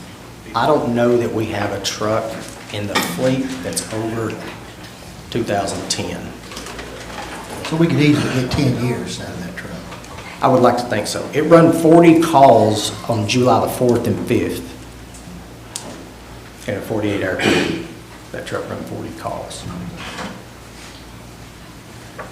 So, Committee, to be honest with you, I'm fine with, I understand the predicament of the newer equipment. We understand the cost that comes with that, but I'm fine with offering an 80-20 split for Eastland as well on this truck, having the knowledge and the know-how behind it that's looking at it and reviewing it, if they think it's the best for the district, for the county. 80% of, you know, if we do $23,000, what, $18,000 or $19,000, and Eastland can cover the rest. Yeah, my opinion is if the fire chief for that department is in favor of doing it, along with EMA Director McBride, I don't see any reason to think otherwise. Do you want to have a conversation about the 80-20? sure, I'd be glad to do that. I mean, here's the good fact about this is, the good fact is I sat where you gentlemen and ladies have for 8 years at one time, and I understand that the taxpayer's dollar is worth every penny we can get out of it. I've known Bill Smith my whole life, and I know that he's going to do what's right for the Eastland area and the Bondycroft area and the county. And I feel like if we got a cap, like I was stating, then we would, if Mr. Smith, if Chief Smith and his guys does not think that it is feasible and it's not the truck that they want, I've seen him turn down 3 or 4 or 5 already. I don't think he'd have a problem with turning it down right now. And the same for me. I mean, it takes a long time to find these things. So you ladies and gentlemen decide what you feel like is right, and we'll go from there. you're going to get very frustrated if you come back and start asking for a cap. You're not going to get a direct answer. Okay. We all know that. I mean, Well, it's or just- like an 80-20 or something, Well, just some guidelines. I'm talking yeah. about going above. Okay, You're yeah. talking newer trucks. Oh, When you yes, come in, yeah. You're not going to I get the know. answer you're looking for. If, I'll make a motion to send this to budget with an 80-20 split. Okay. And if you want to make that contingent upon a conversation with. I'll be Chief glad Smith, to talk to Chief Smith Okay. about that. We have a motion, do we have a I'll second? second. We've got a motion, and a second, any more discussion? All in favor? Any opposed? Motion carried. Thank you, gentlemen. Any more questions for me? Matt, let me ask you a Yes, question. sir. So this Eastland will have 2 pumpers if something happens that we do an 80-30-20 split here? Yes, they'll have 2 engines. 2 engines? Yes, sir, one for each station. Because the question's going to be brought up here in the next few weeks right here is, Catherine's only got 1 pumper, and everybody else around us has got 2 pumpers.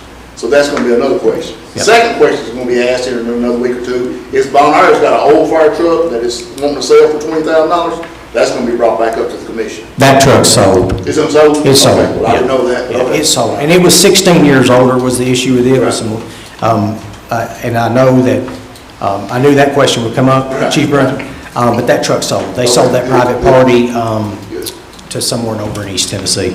You know what it brought? They was asking- 9,000, some change. Don't hold me to that. That's the other Chief Smith. There, he could tell you exactly what it brought, but I think 9 and some change or something like that. Good deal. Yes, sir. Any questions from the public?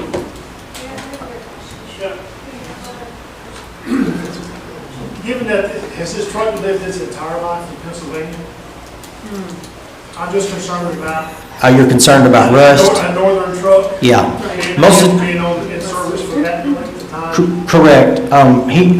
There's some pictures of the frame, and I asked him about that with it also being in service. It's a stainless steel cab and a stainless steel body. Most of the trucks from up there in the northern area, that's the way they're spec'd. I'm sorry if I'm looking at you, I apologize, I feel like it's disrespectful. That being said, most of the trucks, just like the truck that we got donated to us, was a stainless steel cab and a stainless steel body. So the minimum rust, maybe you may have a little paint pitting, but as far as rust, the issues with that are Well, I'm just pretty. concerned about suspension and. Correct. Structural integrity. Yeah, so Pennsylvania and the state of New York has DOT inspections every year on their fire trucks, which here necessarily doesn't have to happen. Here, TDOT doesn't require that on emergency apparatus. So that helps eliminate some of those issues that were there. Like I said, we've not laid eyes on it. I think it's worth a drive or a travel actually for somebody to actually lay some eyes on it, or some pretty serious live videos. That's the way I took the donated truck. So it's a 2001 HME Ferrara. I have questions. Yeah, HME and Ferrara's both been in service for several years. A lot of the fire apparatus that we already have in the county are Ferraras around that same age. have Okay. still maintenance stuff. Oh, absolutely. Stuff for it. Yeah, and it's got a Watrous pump. Two main pump companies are Hale and Watrous, and they've been in business for, So it's like a golden goose, because you don't. We hope so. Well, it just depends, somebody's got to go out there and look at it. right, we hope it is, we hope it is. But otherwise, I'm like, if it is in good shape, we're solid. Right. We can have things forever. Has it Okay. reached this end of life service in Pennsylvania? Do they have a cutoff date? They have an they go by NFPA, yes, they do, so they age one out. But it does hold a current pump test and has held one for as long as it's started its life. Okay. I have a question. Back to order, thank you. I have a question. Can I ask a quick question? Sure. I just want to make sure I understand. You're asking for $20,000? Yes, ma'am. And our parks director was just asking for... 25 to get it hauled here, and I'm going to check with Chief Smith about an 80/20. Yes, ma'am. And our parks director was just asking for $100,000 as well? Is that correct? Okay. I just want to make sure I got it right. Thank you. Thank you, Director.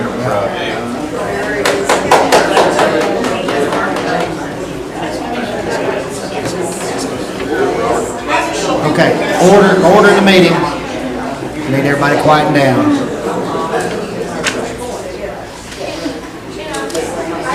Now, number 7, we have discussion about the AI data center.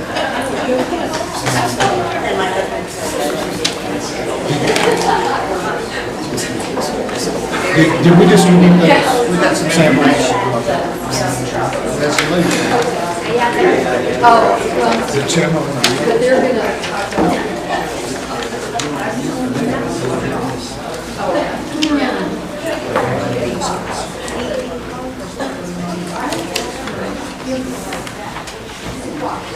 Go ahead, Commissioner Hutchinson.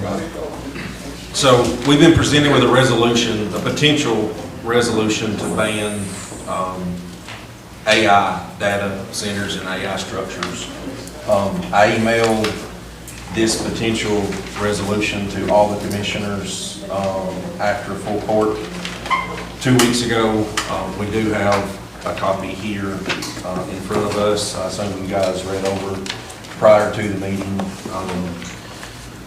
So what are your thoughts on this topic?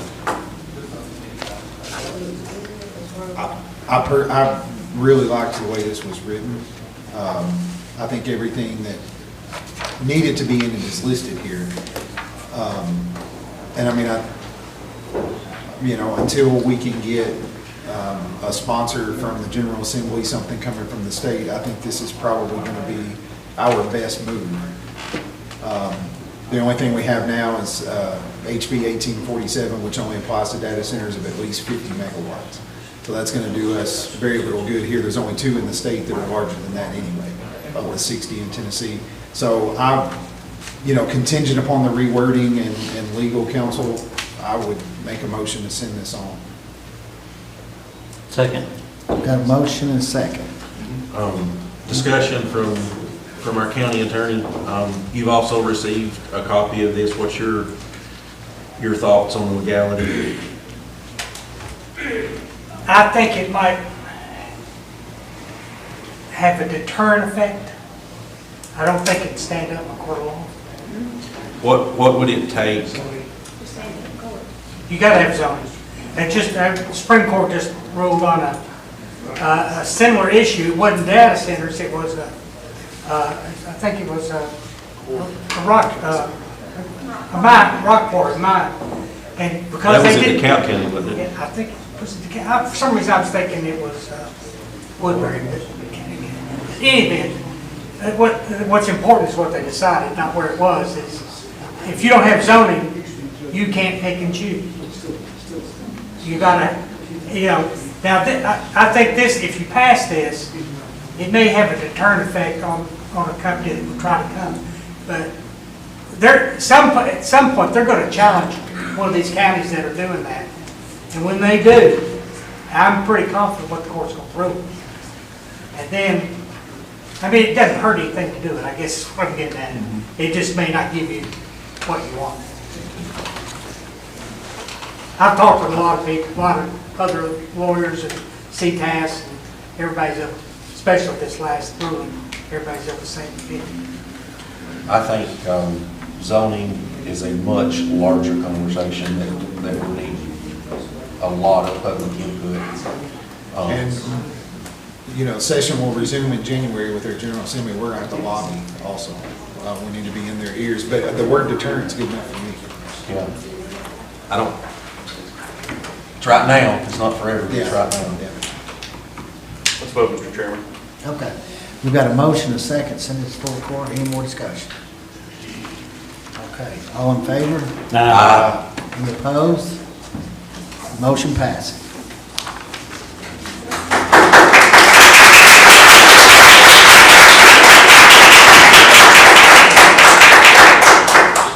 Is there a time limit on the ban? I'm sorry, did I miss that? There's not. Time limit, 180 day moratorium, or? It's not a moratorium, this was passed as indefinite, not a moratorium. Good. Yeah, thank you.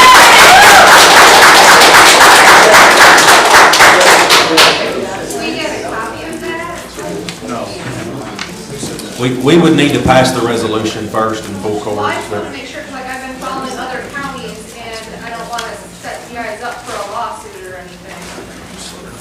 I think we have our legal attorney's advice, I think I'll. Okay, and he said zoning, right, I just couldn't hear him Yeah. very well.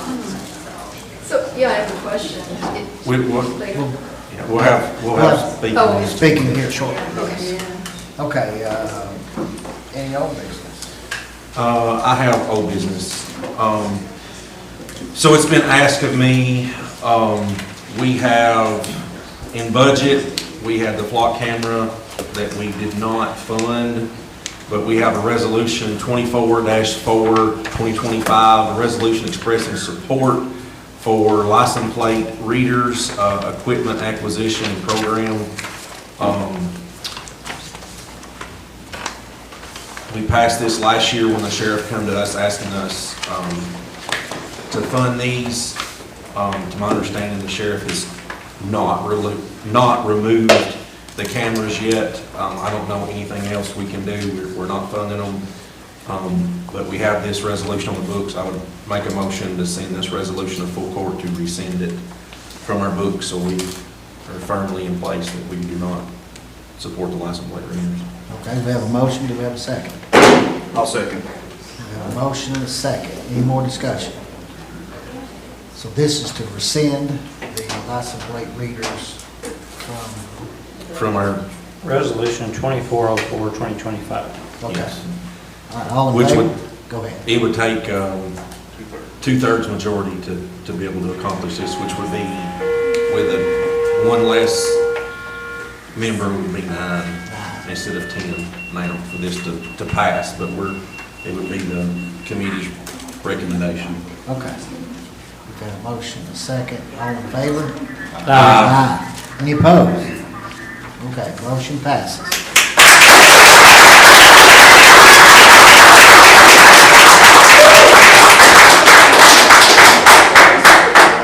Is there any new business? Commissioner, hey, real quick. Yes. So I stepped out in the hallway and I talked to Chief Smith, and he said 80/20 is fine, and we'll pursue that further on. So he did tell me to make sure that he appreciates each and every one of you. And back on that, what's the process for, do we have to get an appraisal, or where are we at with, are we under the threshold for appraisals, or who's going to be doing that? That would be Should a have asked that. finance question. Probably, I mean, as far as, I'll get with Chad as far as appraisals, but probably what we'll do is, I already know it's undervalued, but I'll go through finance office and his direction for appraisals or whatnot. Okay, thank you. Yeah, I know we're flirting with it at the asking price versus shipping would be a separate line item, and that wouldn't be handled by that fire department. That would be handled through us, through an independent supplier. So, but I'll get with Chad Markham and go from there. Thank you, Mr. Hutchins. Yes, And I sir. just had one more thing to speak to Commissioner Brewington's point on other departments and needs.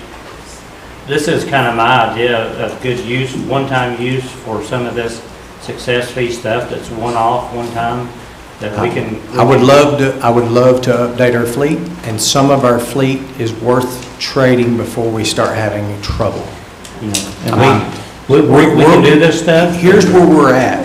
There is, believe it or not, as bad as some of, I mean, we are fortunate in this county where we've came in the last 10 to 12 years, or the last even 15. But I will say this, some of our 01 trucks, the parts are aging out, but some departments that are not as fortunate as us would love to have that apparatus and can afford that apparatus, and they still hold a good value because they're usually a low-mile truck. We're very blessed here to have 9 departments in this county, so the travel distance that we didn't start increasing until the last probably 3 to 5 years because our manpower got so short, and now we're running everywhere. But before that, the 15 years prior to that, in the lifespan of these trucks, they were going 4, 6, 7 mile down the road, 4, 6, 7 mile back. You know, now we have departments running 5, 6, 700 calls plus a year when they wouldn't do that in 3 years. Our county's growing, and it's just like every other emergency services, the call volume's coming up. But I would love, that would be great. I agree to that. With Commissioner Rogers, that's top priority for me, but we'd agreed that we've not accepted the funds as of yet. They're not here. We don't have the funds. They won't be until the next administration takes over. And you know me, I'm not very pushy. I'm willing to work. I mean, you don't know what a $200,000 apparatus at a station would do for this county. You don't know what that would do for Cassville.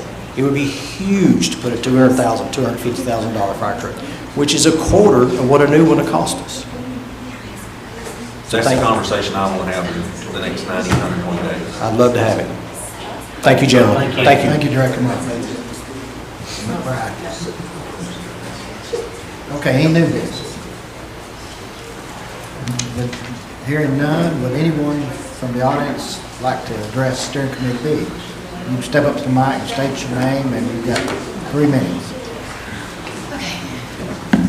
My name is Danny Blintz. I do have some questions about what we just passed with the AI ban and making it legal. Did I understand correctly that there would be some work done on it to improve it legally? The only work that can be done to improve it would be county zoning. And that's going to be a big conversation. Right, yeah. I'm not saying it doesn't need to happen. That needs to be some town hall meetings. We need a lot of input from the county if they want, Right. if they're willing to have zoning or not. Oh, I know. And then to that point, though, can we do an ordinance without the zoning so that it holds a little bit more tightly to the ban? Why not? I, along with everyone else, do not want one of those here. You understand? All I'm asking is the legal. Right. And if you don't have zoning, you can't have an ordinance. So we don't have zoning, we can't pick and choose what industries we want without zoning, or else you're discriminating. Businesses, yes, you can discriminate. Believe me, you can discriminate against nearly anything and everything. Right. It's just, you know, the odds that they're going to come here, I think, are pretty slim to begin with. But if we have this, at least we have some deterrent. At least they're going to have to go to a court and get this thing done. But what's going to happen, in my opinion, I hope it doesn't, is because all these counties are doing this. You know, they're going to find a place they want to be, and they're going to challenge that place in court, and they're going to win, and that win is going to apply to every other county in the state. Well, let's hope they don't. I mean, that's the way that works. You know, Commissioner Goff mentioned it. We need state help. We need some legislation from the state level to hold some teeth, because they have something on the books for over 50 megawatts. So we need something for under 50. So we probably need to be talking to our state legislators, see if they can help us with this, or zoning. But what about the County Powers Act? Don't we have the power to do whatever we want without the zoning? That's what he spoke of. That was what was overturned at the state Supreme Court, was the County Powers Act. When was that overturned? 2 months ago, maybe a month. It was in I'm quite certain it was in DeKalb County over Smyrna Ready Mix is having a rock quarry. Yeah.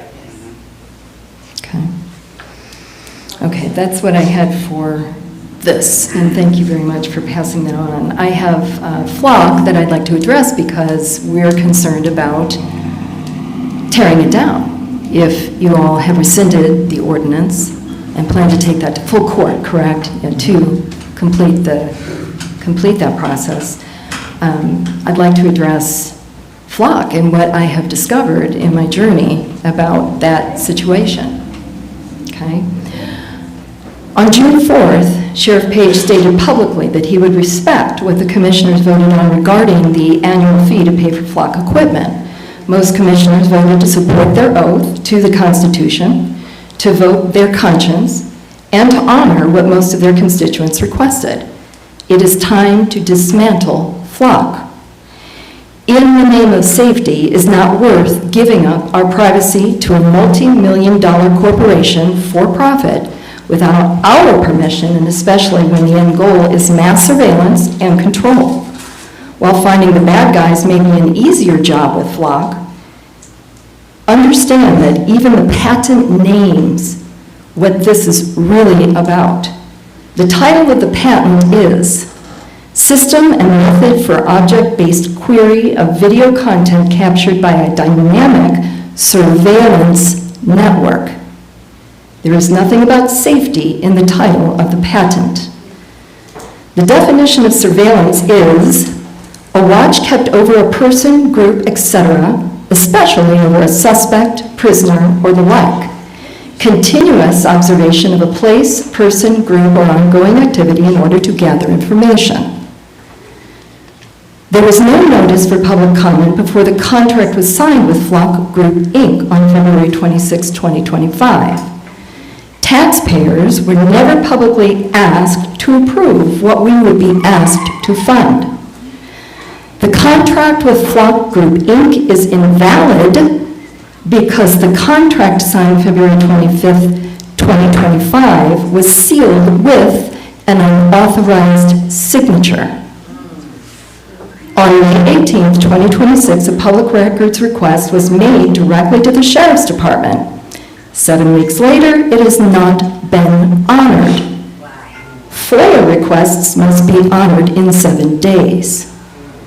On June 15th, 2026, White County citizens came together to oppose Flock. The county commissioners voted to remove the recurring payment to Flock in the budget for 2027.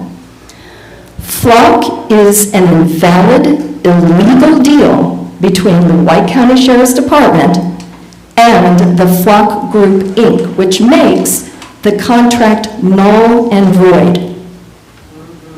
Because this deal is invalid, the county has no authority to continue surveilling citizens and must cease Flock operations immediately. We therefore request that all Flock equipment is dismantled by no later than July 27, 2025. Thank you. Thank you.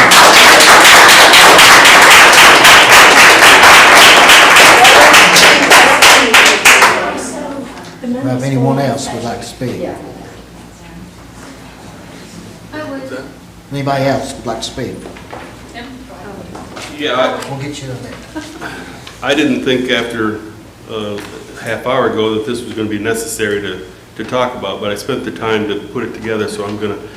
Good evening, Honorable Chairman and County Commissioners. My name is John Dotson, and I live in White County. I'm here to talk tonight about the recent Supreme Court ruling concerning the Fourth Amendment of the United States Constitution. And although it specifically relates to the location on a smartphone as being used as personal property, I'm going to suggest that the use of Flock safety cameras is the same violation to the Fourth Amendment for the right of the people to be secure in their persons, houses, papers, and effects against unreasonable searches and seizures.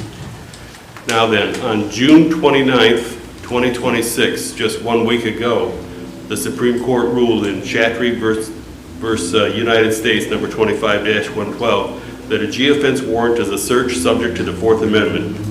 Under the Fourth Amendment, a search warrant must be signed by a neutral judge and contain 3 fundamental components: probable cause, an oath or affirmation, and particularity, which is precise address or description of the place to be searched and an exact list of the persons or items to be sought. What the Supreme Court ruling changes for police and prosecutors is that serving a geofence warrant is no longer a clean, off-the-shelf investigative tool. And I believe that the use of flock safety cameras may be in the same boat, violating the Fourth Amendment. Although I'm not an attorney, in my opinion, this would be the same as any city, county, state, or police department blanketly surveilling vehicles and people through the use of automated license plate readers, including flock safety cameras, or any other brand of surveillance camera without specifically written search warrant. The data garnered from those surveillance dragnets is the product of a Fourth Amendment search, which means that a warrant supported by probable cause for the specific person thereafter should be required, not a generic warrant, or worse, no warrant at all in the case of the use of flock safety cameras. In my opinion, it's only a matter of time before lawsuits all over the country will be brought against governmental agencies that are violating Americans' Fourth Amendment rights. Now, I don't want anyone to consider this or as a potential or possible threat, but please consider yourselves forewarned. And in closing, this is the important part that I wanted to state here. In closing, I'm asking that this board today to take the next step in calling for and to cause the immediate and complete removal of all automated license plate reading cameras, including flock safety cameras, throughout White County. Respectfully submitted. Thank you.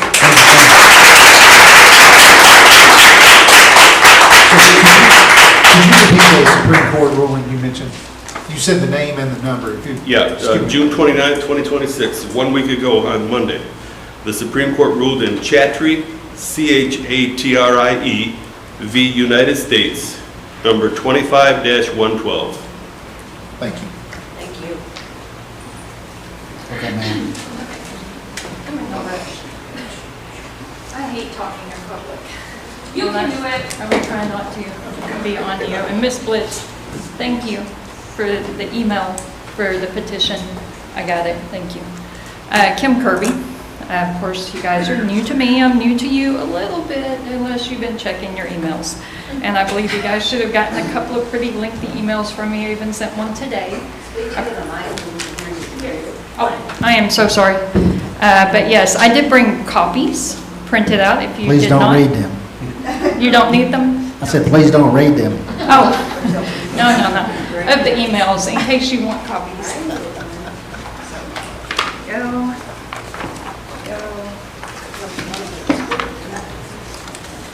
And thank you, Mr. Goldberg. Is that just your email? Is that just your email? Yeah, you got it. Yeah. And thank you for getting back with me. You're the only one who did. I do appreciate it. I didn't get any email from you. You want one? Please. You want one, sir? Yeah. I'll share. I made copies. I didn't know how many. But tomorrow. And I'm really glad I did because. 3 minutes. Speak in the 3 mic. minutes. Yes, Okay. please move on. Okay. Ma'am. Yes. Ma'am. Yes. You're not. Okay. Order. Okay.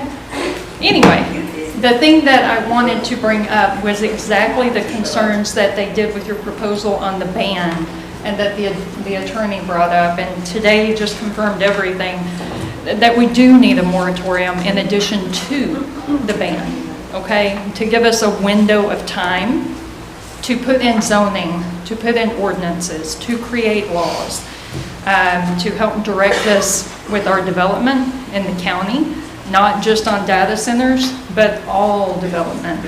Those homeowners that were here earlier complaining about the property that they bought, if we had some regulations in place, they may not be in that situation. Developers are coming in here and kind of having a free-for-all.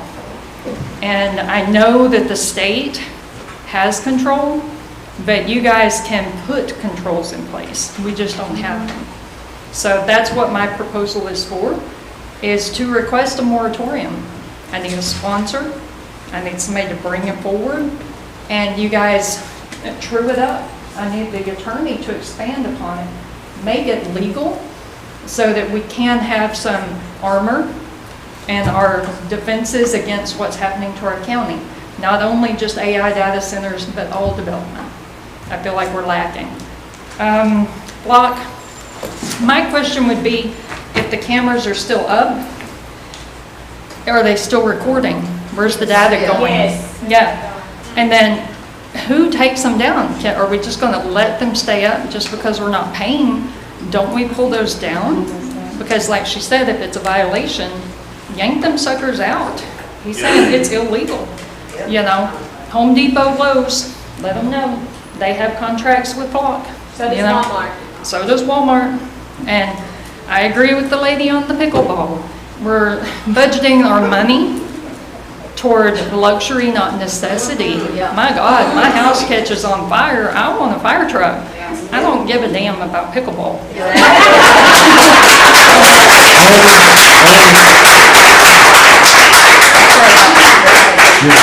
That time's just about up. Yes, sir.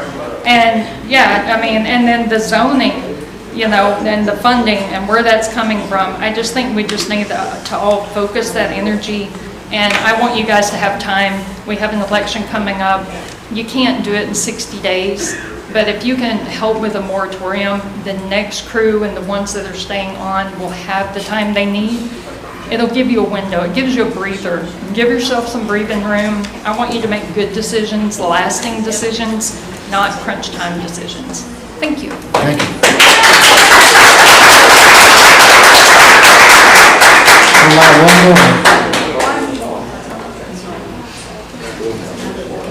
Hello, Franco Colella. The major things have been highlighted here that I think you all know, but it's very urgent. In regards to the data centers, you don't have a fire department that could handle a major issue at that one facility. Okay, not to mention two. You have a chemical plant, Bassiv. I don't know how that would be managed if that had an issue. A train derailment.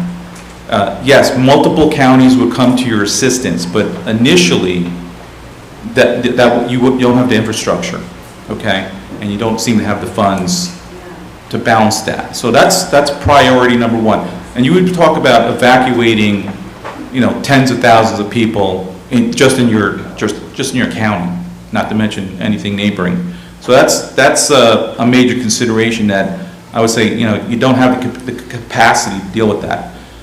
Regarding the Flock and any other device that captures information out there on the road, the ban is preferred, and the attorney that you have should design it, and other counties have already implemented this, and that's widely known news. Yes, there might be a lawsuit. That's a threat, a complaint, and I really believe that the Supreme Court already laid out something for us regarding the cell phone and geofencing, because the Flock is geofencing at a minimum, and then you expand that to the signal catch, which will capture just your pings that are coming out of your phone, your car, your pacemaker. These are for real, okay? Your insurance company, your health insurance, your car insurance, they will track you through that information. Your premiums are high now. Imagine where it's going to go when they flag you for 40 and a 30, but it wasn't the officer that did that. It was your insurance company, and they jacked you, okay? The expansion of this information is beyond belief. Thank you very much.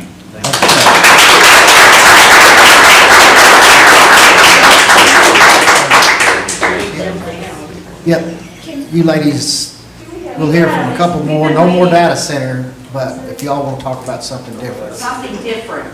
Yes, okay, go ahead. Go ahead.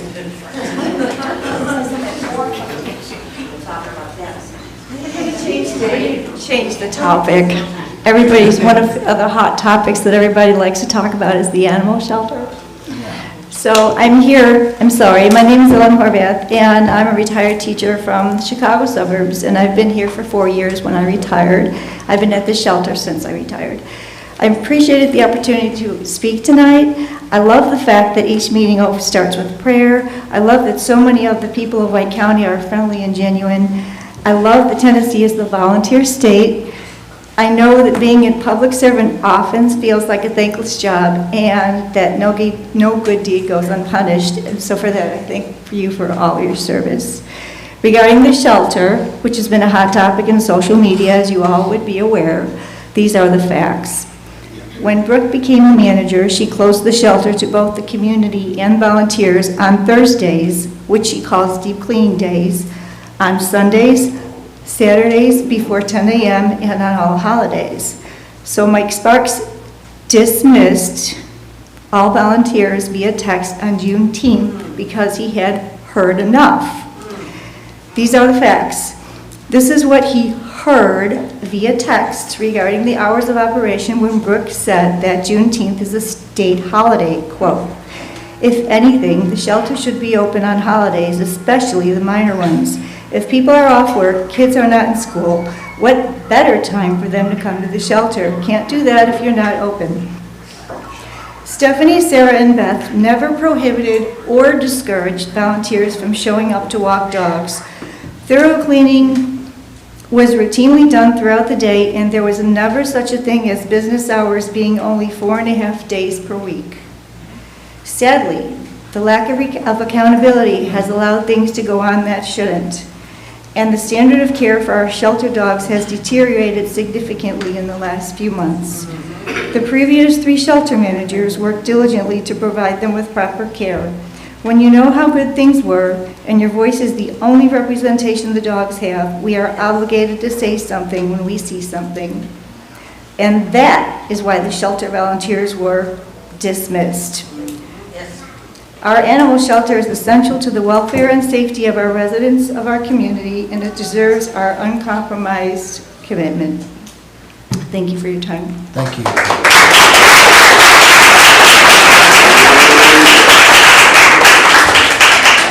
All right, I'm No Tax Connie.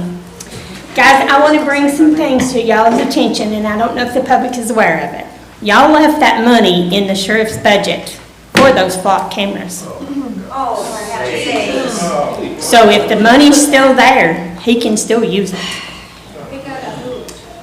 We have to allocate the funds. He can't sign a contract or spend that money on flock cameras Okay, we're without gonna commission see. approval. All right, I've got a few more things. That $6 million that we're supposed to get from Waste Management, $2 million of that needs to come back to the public. First and foremost, you raised our property taxes, and Kyle knows, him and Dakota both, was all for raising our property taxes. We want $2 million back. If you can't live on $4 million and manage it right, you're pitiful. We tried. I know, but it needs to be given back to the public. And the cameras do need to come down. You talk about surveillance, you need to come to my neighborhood. There's a camera stuck up my butt every time I turn around, and I hope they enjoy the view. That's enough. One more, that's it, one more.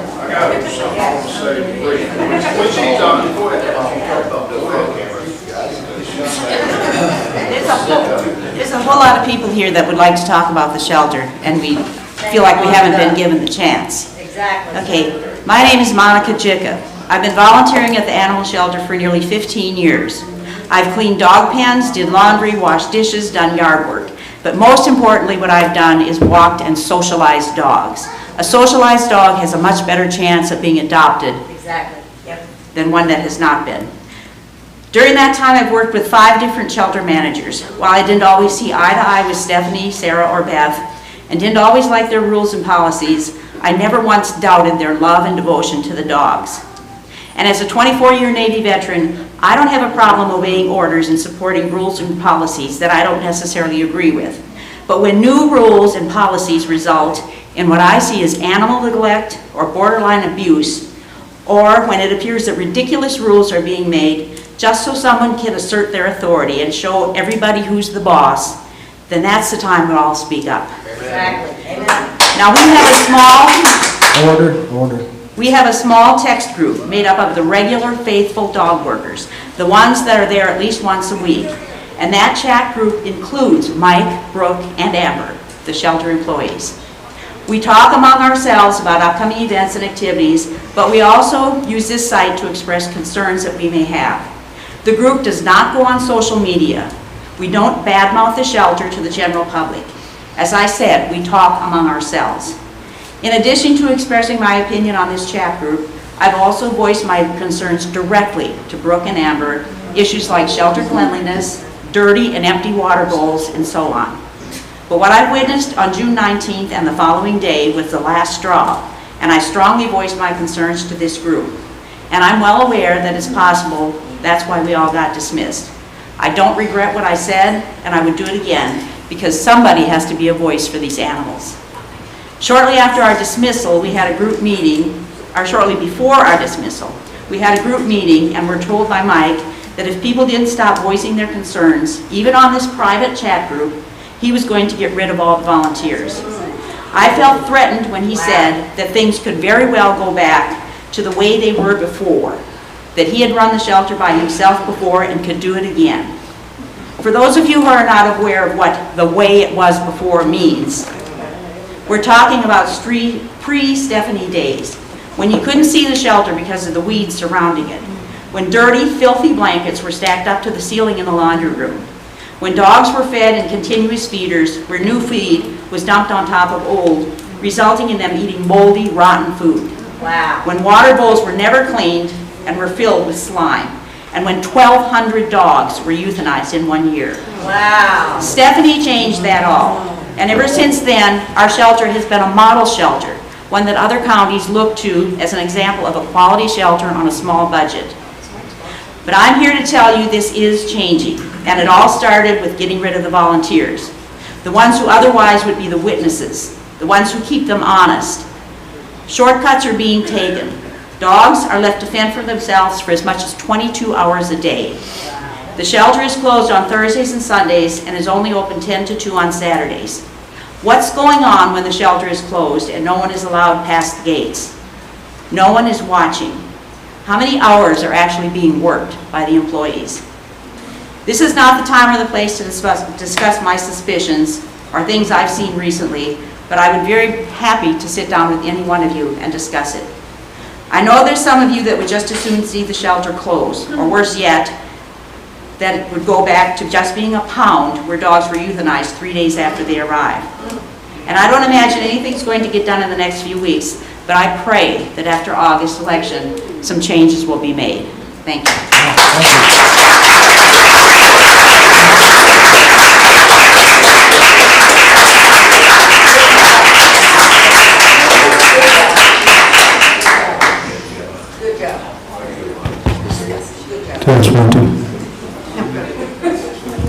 All right, good afternoon, commissioners and public. And I come today trying to solve a problem. And I said, my wife's going to speak with me because she got me going in the right direction. But anyway, regarding the dog pound, my hands are off. To all you guys working, volunteering, and I don't know, I have a quick question. Is the dog pound, I hate to call that, dog shelter, animal shelter, is that a 501(c)(3), is that a nonprofit? No. Why? How have we looked into maybe some of these folks are so passionate into starting the 501(c)(3), open up several more doors for people to donate, you can write off. And with that being said, me and my wife, we own some property out that way. We call it the garbage triangle there. But, well, I'm on the dump, I shouldn't have said it. I got one piece barely between me and the dump, and it's, but I would like to offer up for sale our property to the county, the dog pound, whatever. We're willing to donate $250,000 toward the purchase of that particular property. So that's an option that you guys can put your pipe and smoke on it, however you want to do it. But it's going to be a perfect fit. It'll be a perfect fit. It's in an area with the dogs, and the employees are never going to complain about the dog pound smell. The dump smell. They're not going to complain about the equipment running from daylight to dark 7 days a week. That's going to take one thing out of the equation for waste management. So I believe that you guys could probably pony up $250,000. Might even get waste management to give up $250,000. And we can make this thing happen. We can give these dogs and these animals and these shelter workers the price they deserve.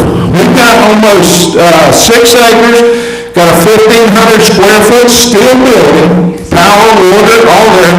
With some work, man, we can house so many, because it says you need about 12 square foot for a small dog. So you do the math, split this up right, I got a 2,400 square foot barnuminium very easily, with porches around the outside, 4,000 square feet total, could be very easily turned into, house many, many of these dogs. The whole area is cleared, the whole area is fenced, it borders the wet weather creek. There's going to be no intrusion, no complaining from neighbors.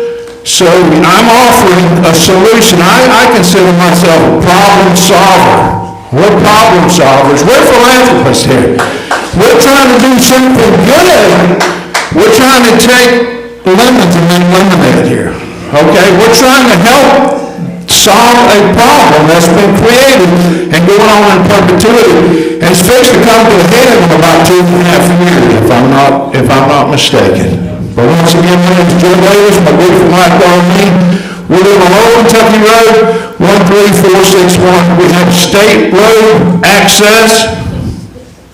I don't know what else you could ask for. We're going around $100,000 an acre for land and all that. We can put you turnkey with what we're offering, and probably another $100,000 to $200,000 in grants and personal donations. We can turn this into a world-class facility, guys.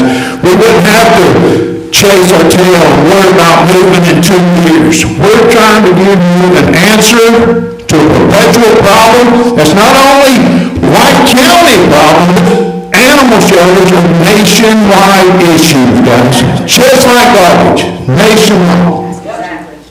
Do you have any questions?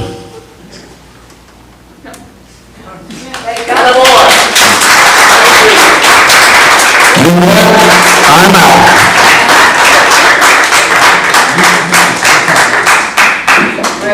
The next full court meeting will be Monday, July 20th, and the next hearing B committee will be August 3rd. And I'll take a motion to adjourn. Motion to adjourn, sir. All in favor?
call the purchasing committee meeting to order. At this time, I would open the floor for approval of the minutes from the June 1st meeting. So moved. We have a motion. Second. We have a motion and a second. Any discussion? Hearing none. All in favor say aye. Aye. Any opposed? All right, minutes are approved. We do have two procurement processes to review. We have requests for bids for pipe and cold mix. Director Markham, if you'll hit both of those at one time, we can vote on them at once, if that's okay. Yes, thank you, Mr. Chairman. So both of these were published on June 16th with an opening date of June 25th on the highway pipe bid.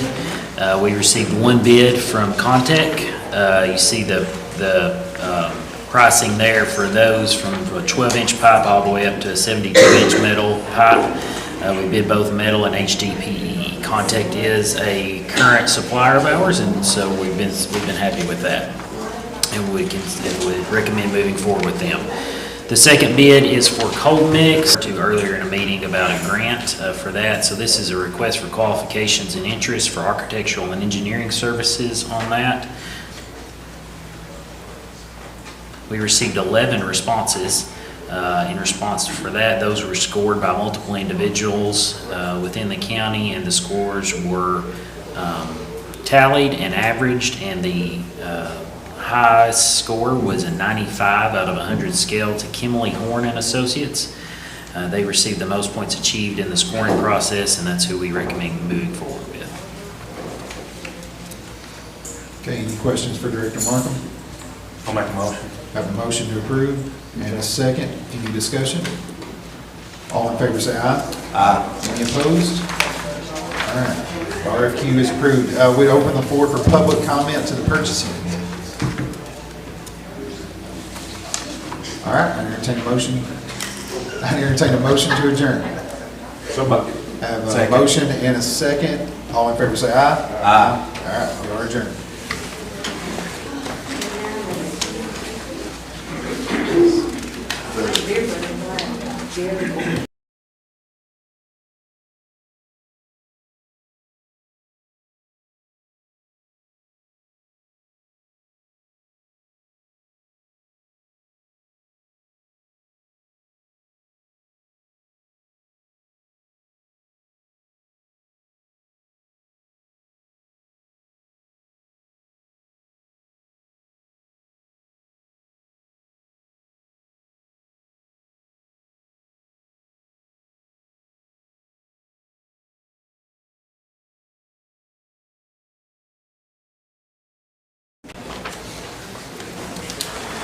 All right, everybody, we will call to order the Budget Committee. Number 2 on the agenda is the approval of the minutes for June 8th, 2026. Motion. We have a motion Second. and a second. Do we have any discussion? There being none, we'll move to vote. All in favor say aye. Aye. Any adjourn? It does pass. Number 3 is our fiscal year 2027 budget amendments, and I will turn it over to Director Markham to discuss those with us. Thank you, Mr. Chairman. We have 2 budget amendments before you tonight. Both of them would be for consideration by the County Commission if approved at this meeting tonight. This month, the first one applies to the Sheriff's Department. This is the Guardian over White County project. So this is to appropriate a Ascension St. Thomas Catalyst grant awarded to White County Sheriff's Department for the Guardian over White County project, which will purchase a drone to provide life-saving aerial responder, bridging the arrival gap or those minutes between a 911 call and the arrival of physical aid in White County. This funding is used to purchase the drone in the first year of software subscription. I did inquire about future year software subscription cost, and currently that is estimated at $4,000 or $5,000 a year. That will be a required subscription in next year's budget. But again, these funds are 100% grant funds for the actual purchase in this first year, and then next year's budget will see that additional cost for the continued subscription. Amendment number 2 is for the Jail Corrections Department. This is to appropriate an additional 4th year of federal grant funding to supply reentry services to individuals incarcerated in the White County Jail. This is a JAG grant through the Department of Justice. It was originally for 3 years and has worked out very well for us and for the department. And so they've granted an additional 4th year with those funds to provide those services. So we're getting a 4th year that we weren't expecting under that existing grant that we've had for 3 years. And that is a $177,466 amendment that recognizes the grant money coming in and then going out. Those are the 2 amendments, Mr. Chairman. Thank you, sir. You all have heard the explanation. Both of these do go to the commission. We can separate them, group them together. It's at the committee's will. I'd like to separate them, but I have questions. Director Markham, both of these are grant. One is, the first one is listed under contributions and gifts. So the White County, the Guardian Over White County project, is Ascension St. Thomas saying that those funds have to be spent on a flock camera, or that's the request, or not a flock, of the drone? Is that the request of the sheriff? Yes, so what I understand is that was presented in the grant application process as to what it would be used for, and so that exact amount of funding was provided by the hospital. The reason, to your question about the revenue code, so we consider a grant something that either comes from the state or federal government. Anything that comes from an organization isn't considered technically, from our perspective, isn't considered technically a grant. It's more of a donation or a contribution. That just helps us keep track of, because we have to keep our federal and state grants, we have to handle them much differently than we do any other type of funding that we receive, and so we just make that distinction there. But for all intents and purposes, we use the term grant a lot, but that's why we use the different revenue code. Okay.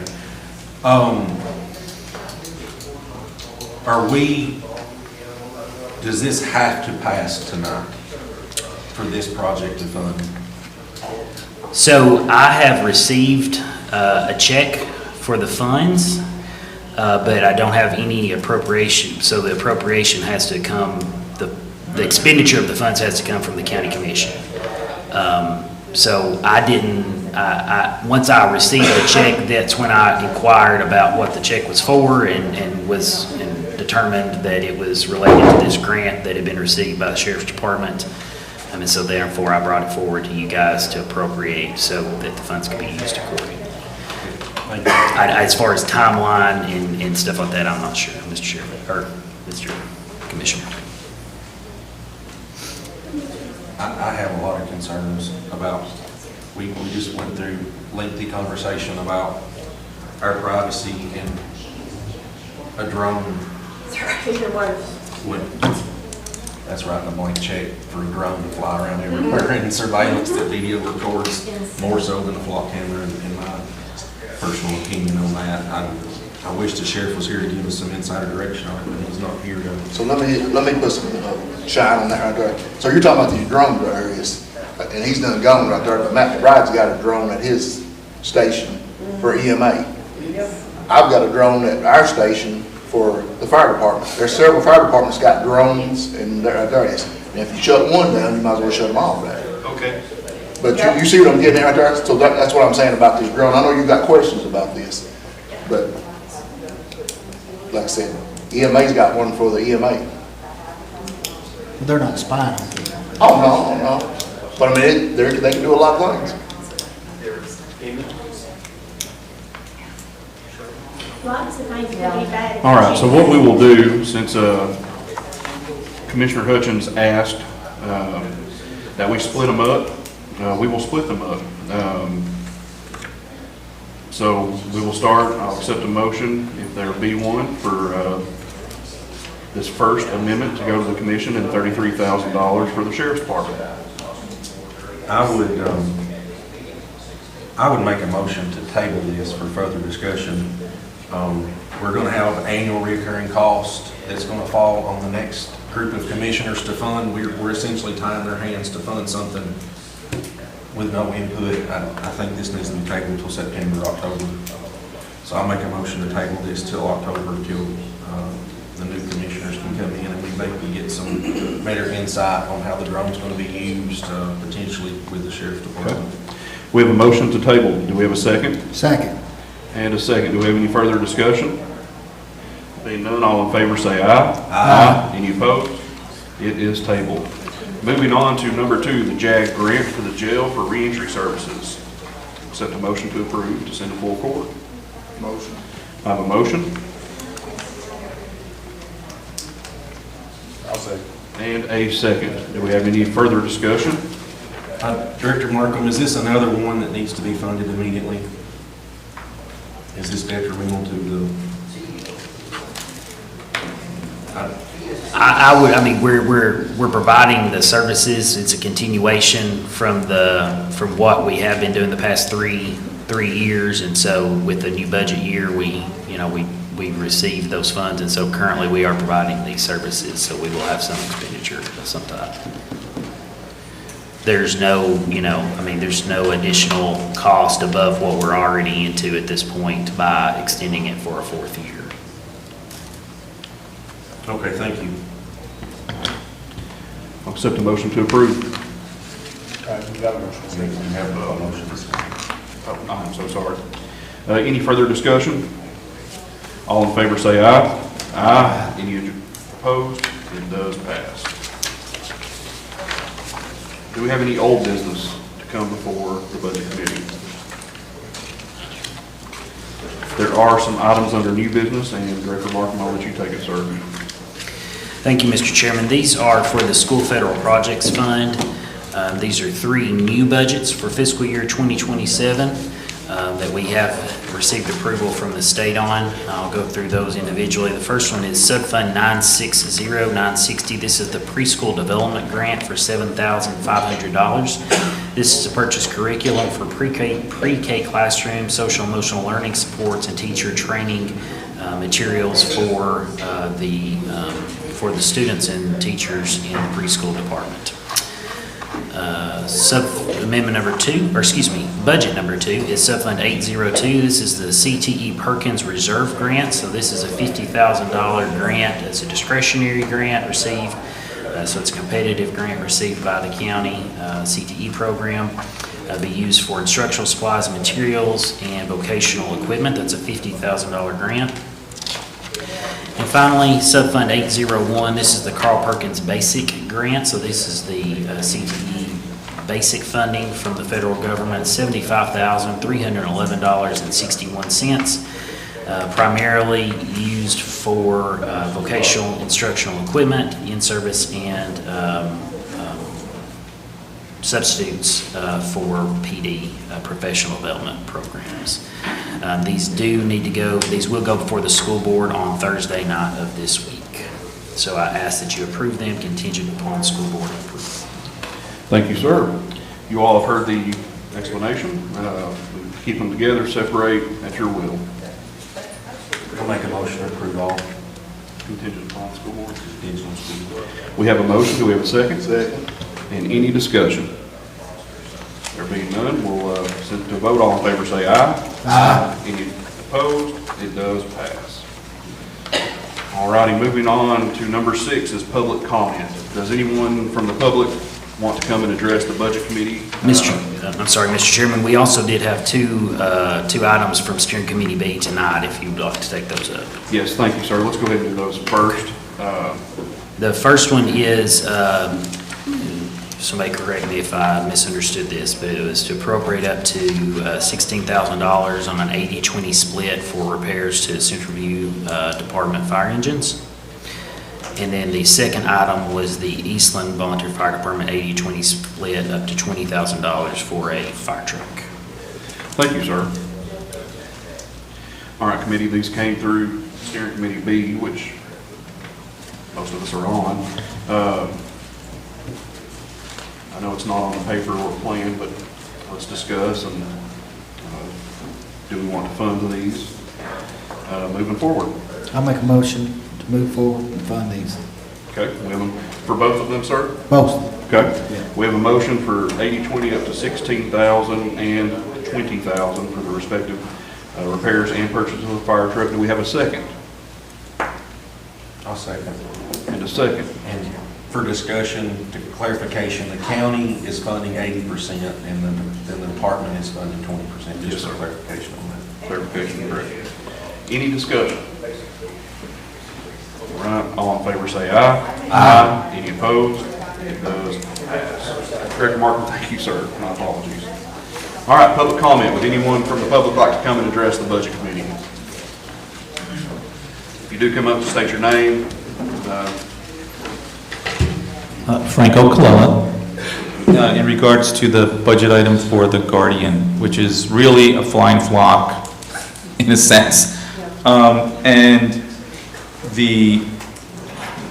one of the companies, okay, basically is able to zoom in on you. It can range find things, and it's really anecdotal, okay? In other departments like EMA, you're going to a situation, okay? You've been called, and you need that assistance to get to wherever you need to get to in that situation. This doesn't have a situation. Maybe there's a car accident. It doesn't help anybody. There's no person going there. You just see the situation. You're already sending an ambulance, a fire truck, and police. It adds nothing. Now, you have a pursuit going on, that's the same story. It's zooming in on you. You got helicopters, you got whatever. This can be used randomly. I'm using situations. This tool does not provide for a situational need. It provides for anything. And it still uses the internet, it uses databases. It's got many functions to it. It's very similar to Flock, Signal Catch.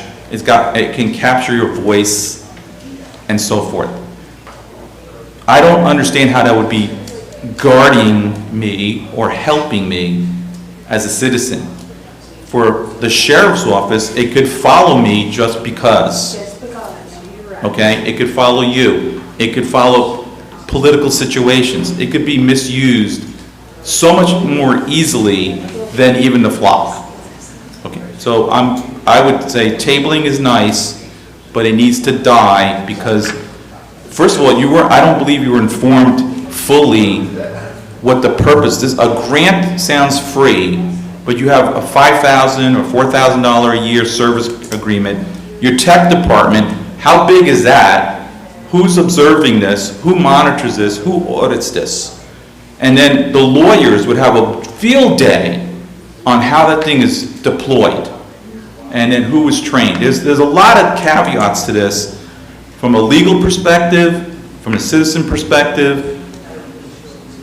You're not ready for it, let's say that. And it hasn't proven itself. It's very new technology. That's why they're giving you a grant. Try it out. That's not a great solution. That's a waste of time. Thank you. Thank you, sir.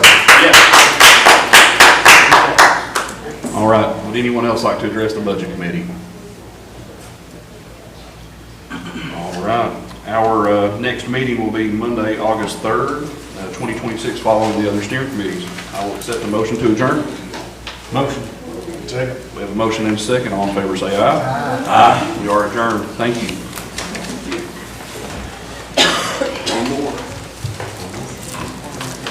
Here's one.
Van Buren may have it, I don't know. But that's the, For our final meeting of tonight, we are having our beer board meeting. So, at this time, I'm going to call the meeting to order.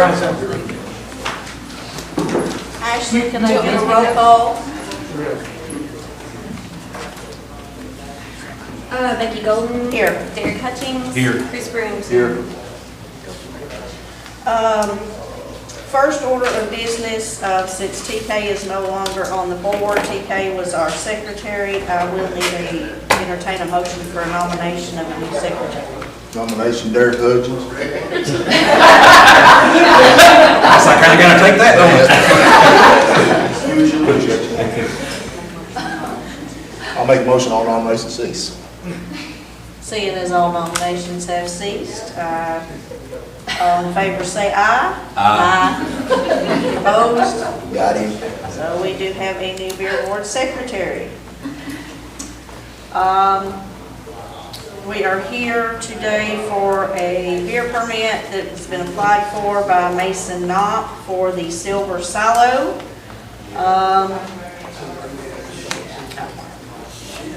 Before I get that, need approval of minutes from our last meeting.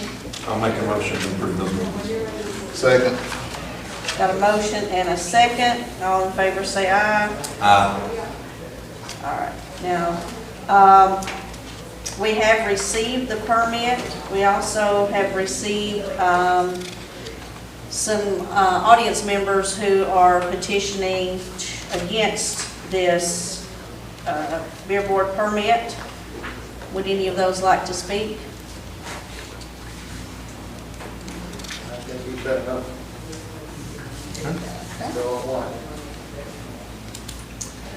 All right. With that being said, have both of you had a chance to look over the I have. permit? Do you have any questions? I think Mr. Monk is here. I'll make a motion to approve. Have a motion to approve. I second the motion. Do we need to say something? You were given an opportunity. Okay. Well, you were, and now we're on the vote, so. Well, we've already done this how many times? Yeah, I didn't know we had to go through this we again and again and again, so you need to educate us a little bit. We're here to our due diligence, so if we need to speak, then we'll get up and speak. You know how we feel, and we're on the record for it, I don't know how many times, so how many more times do we need to go on the record? I don't feel like you need to be on the record anymore. I know exactly how you feel. Okay, that's why we're asking. All right, let's go. Have a motion and a second. All those in favor say aye. Aye. All those opposed? Nay. We have 2 yeas and 1 nay. Mr. Knopf, you have a beer permit. You can pick it up at the end of the meeting. What just happened? They made a motion to approve it. She seconded, and I say something. People are I was under the impression that the information given was satisfactory. I didn't know that I needed in open court to talk about it. What information given are you speaking of? The applicant, I don't know if this needs to be done in front of everybody. The application given, there's some false information on that application? So the application given, I'm assuming you're talking about a background check? Is that what Correct. you're referring to? So the Correct. sheriff signed off on, or his designated person signed off on the background check? Correct.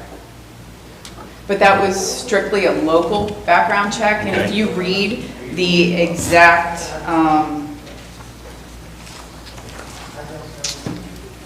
the application, it doesn't specify specifically local, it says any.